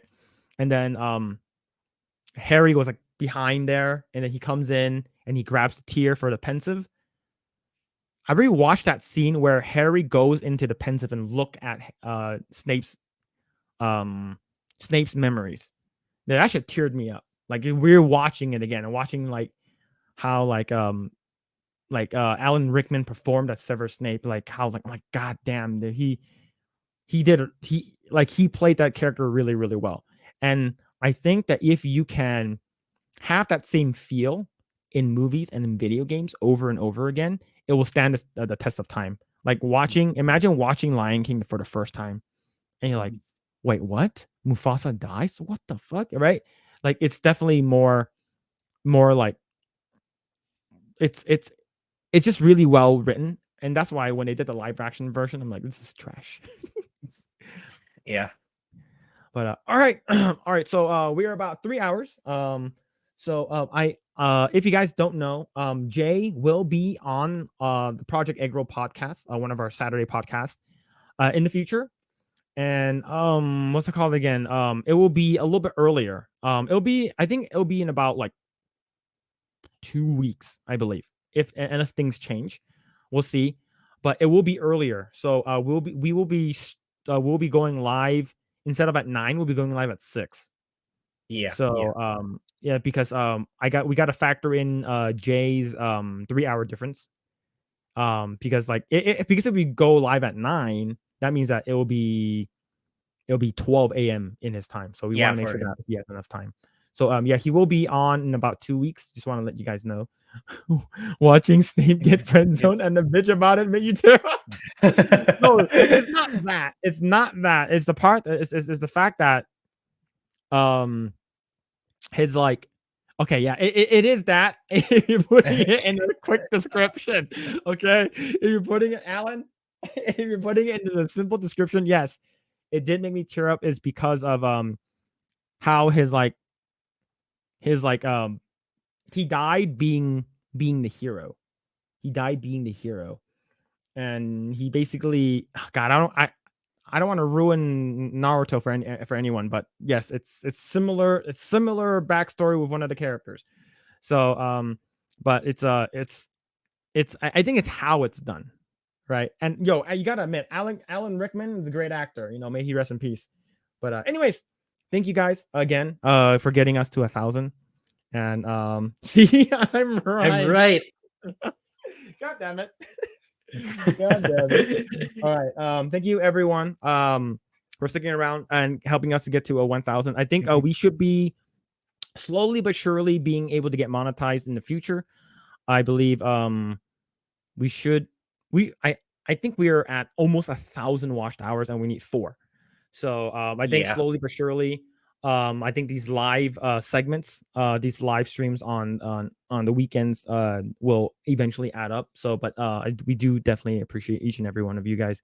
Again, Jay and everyone from the drunk 3PO crew with Geeks and Gamers and Nerdrotic, everyone from that community, thank you guys so much. Grae, you want to shout anything out? I remember you said that you're starting a different games channel.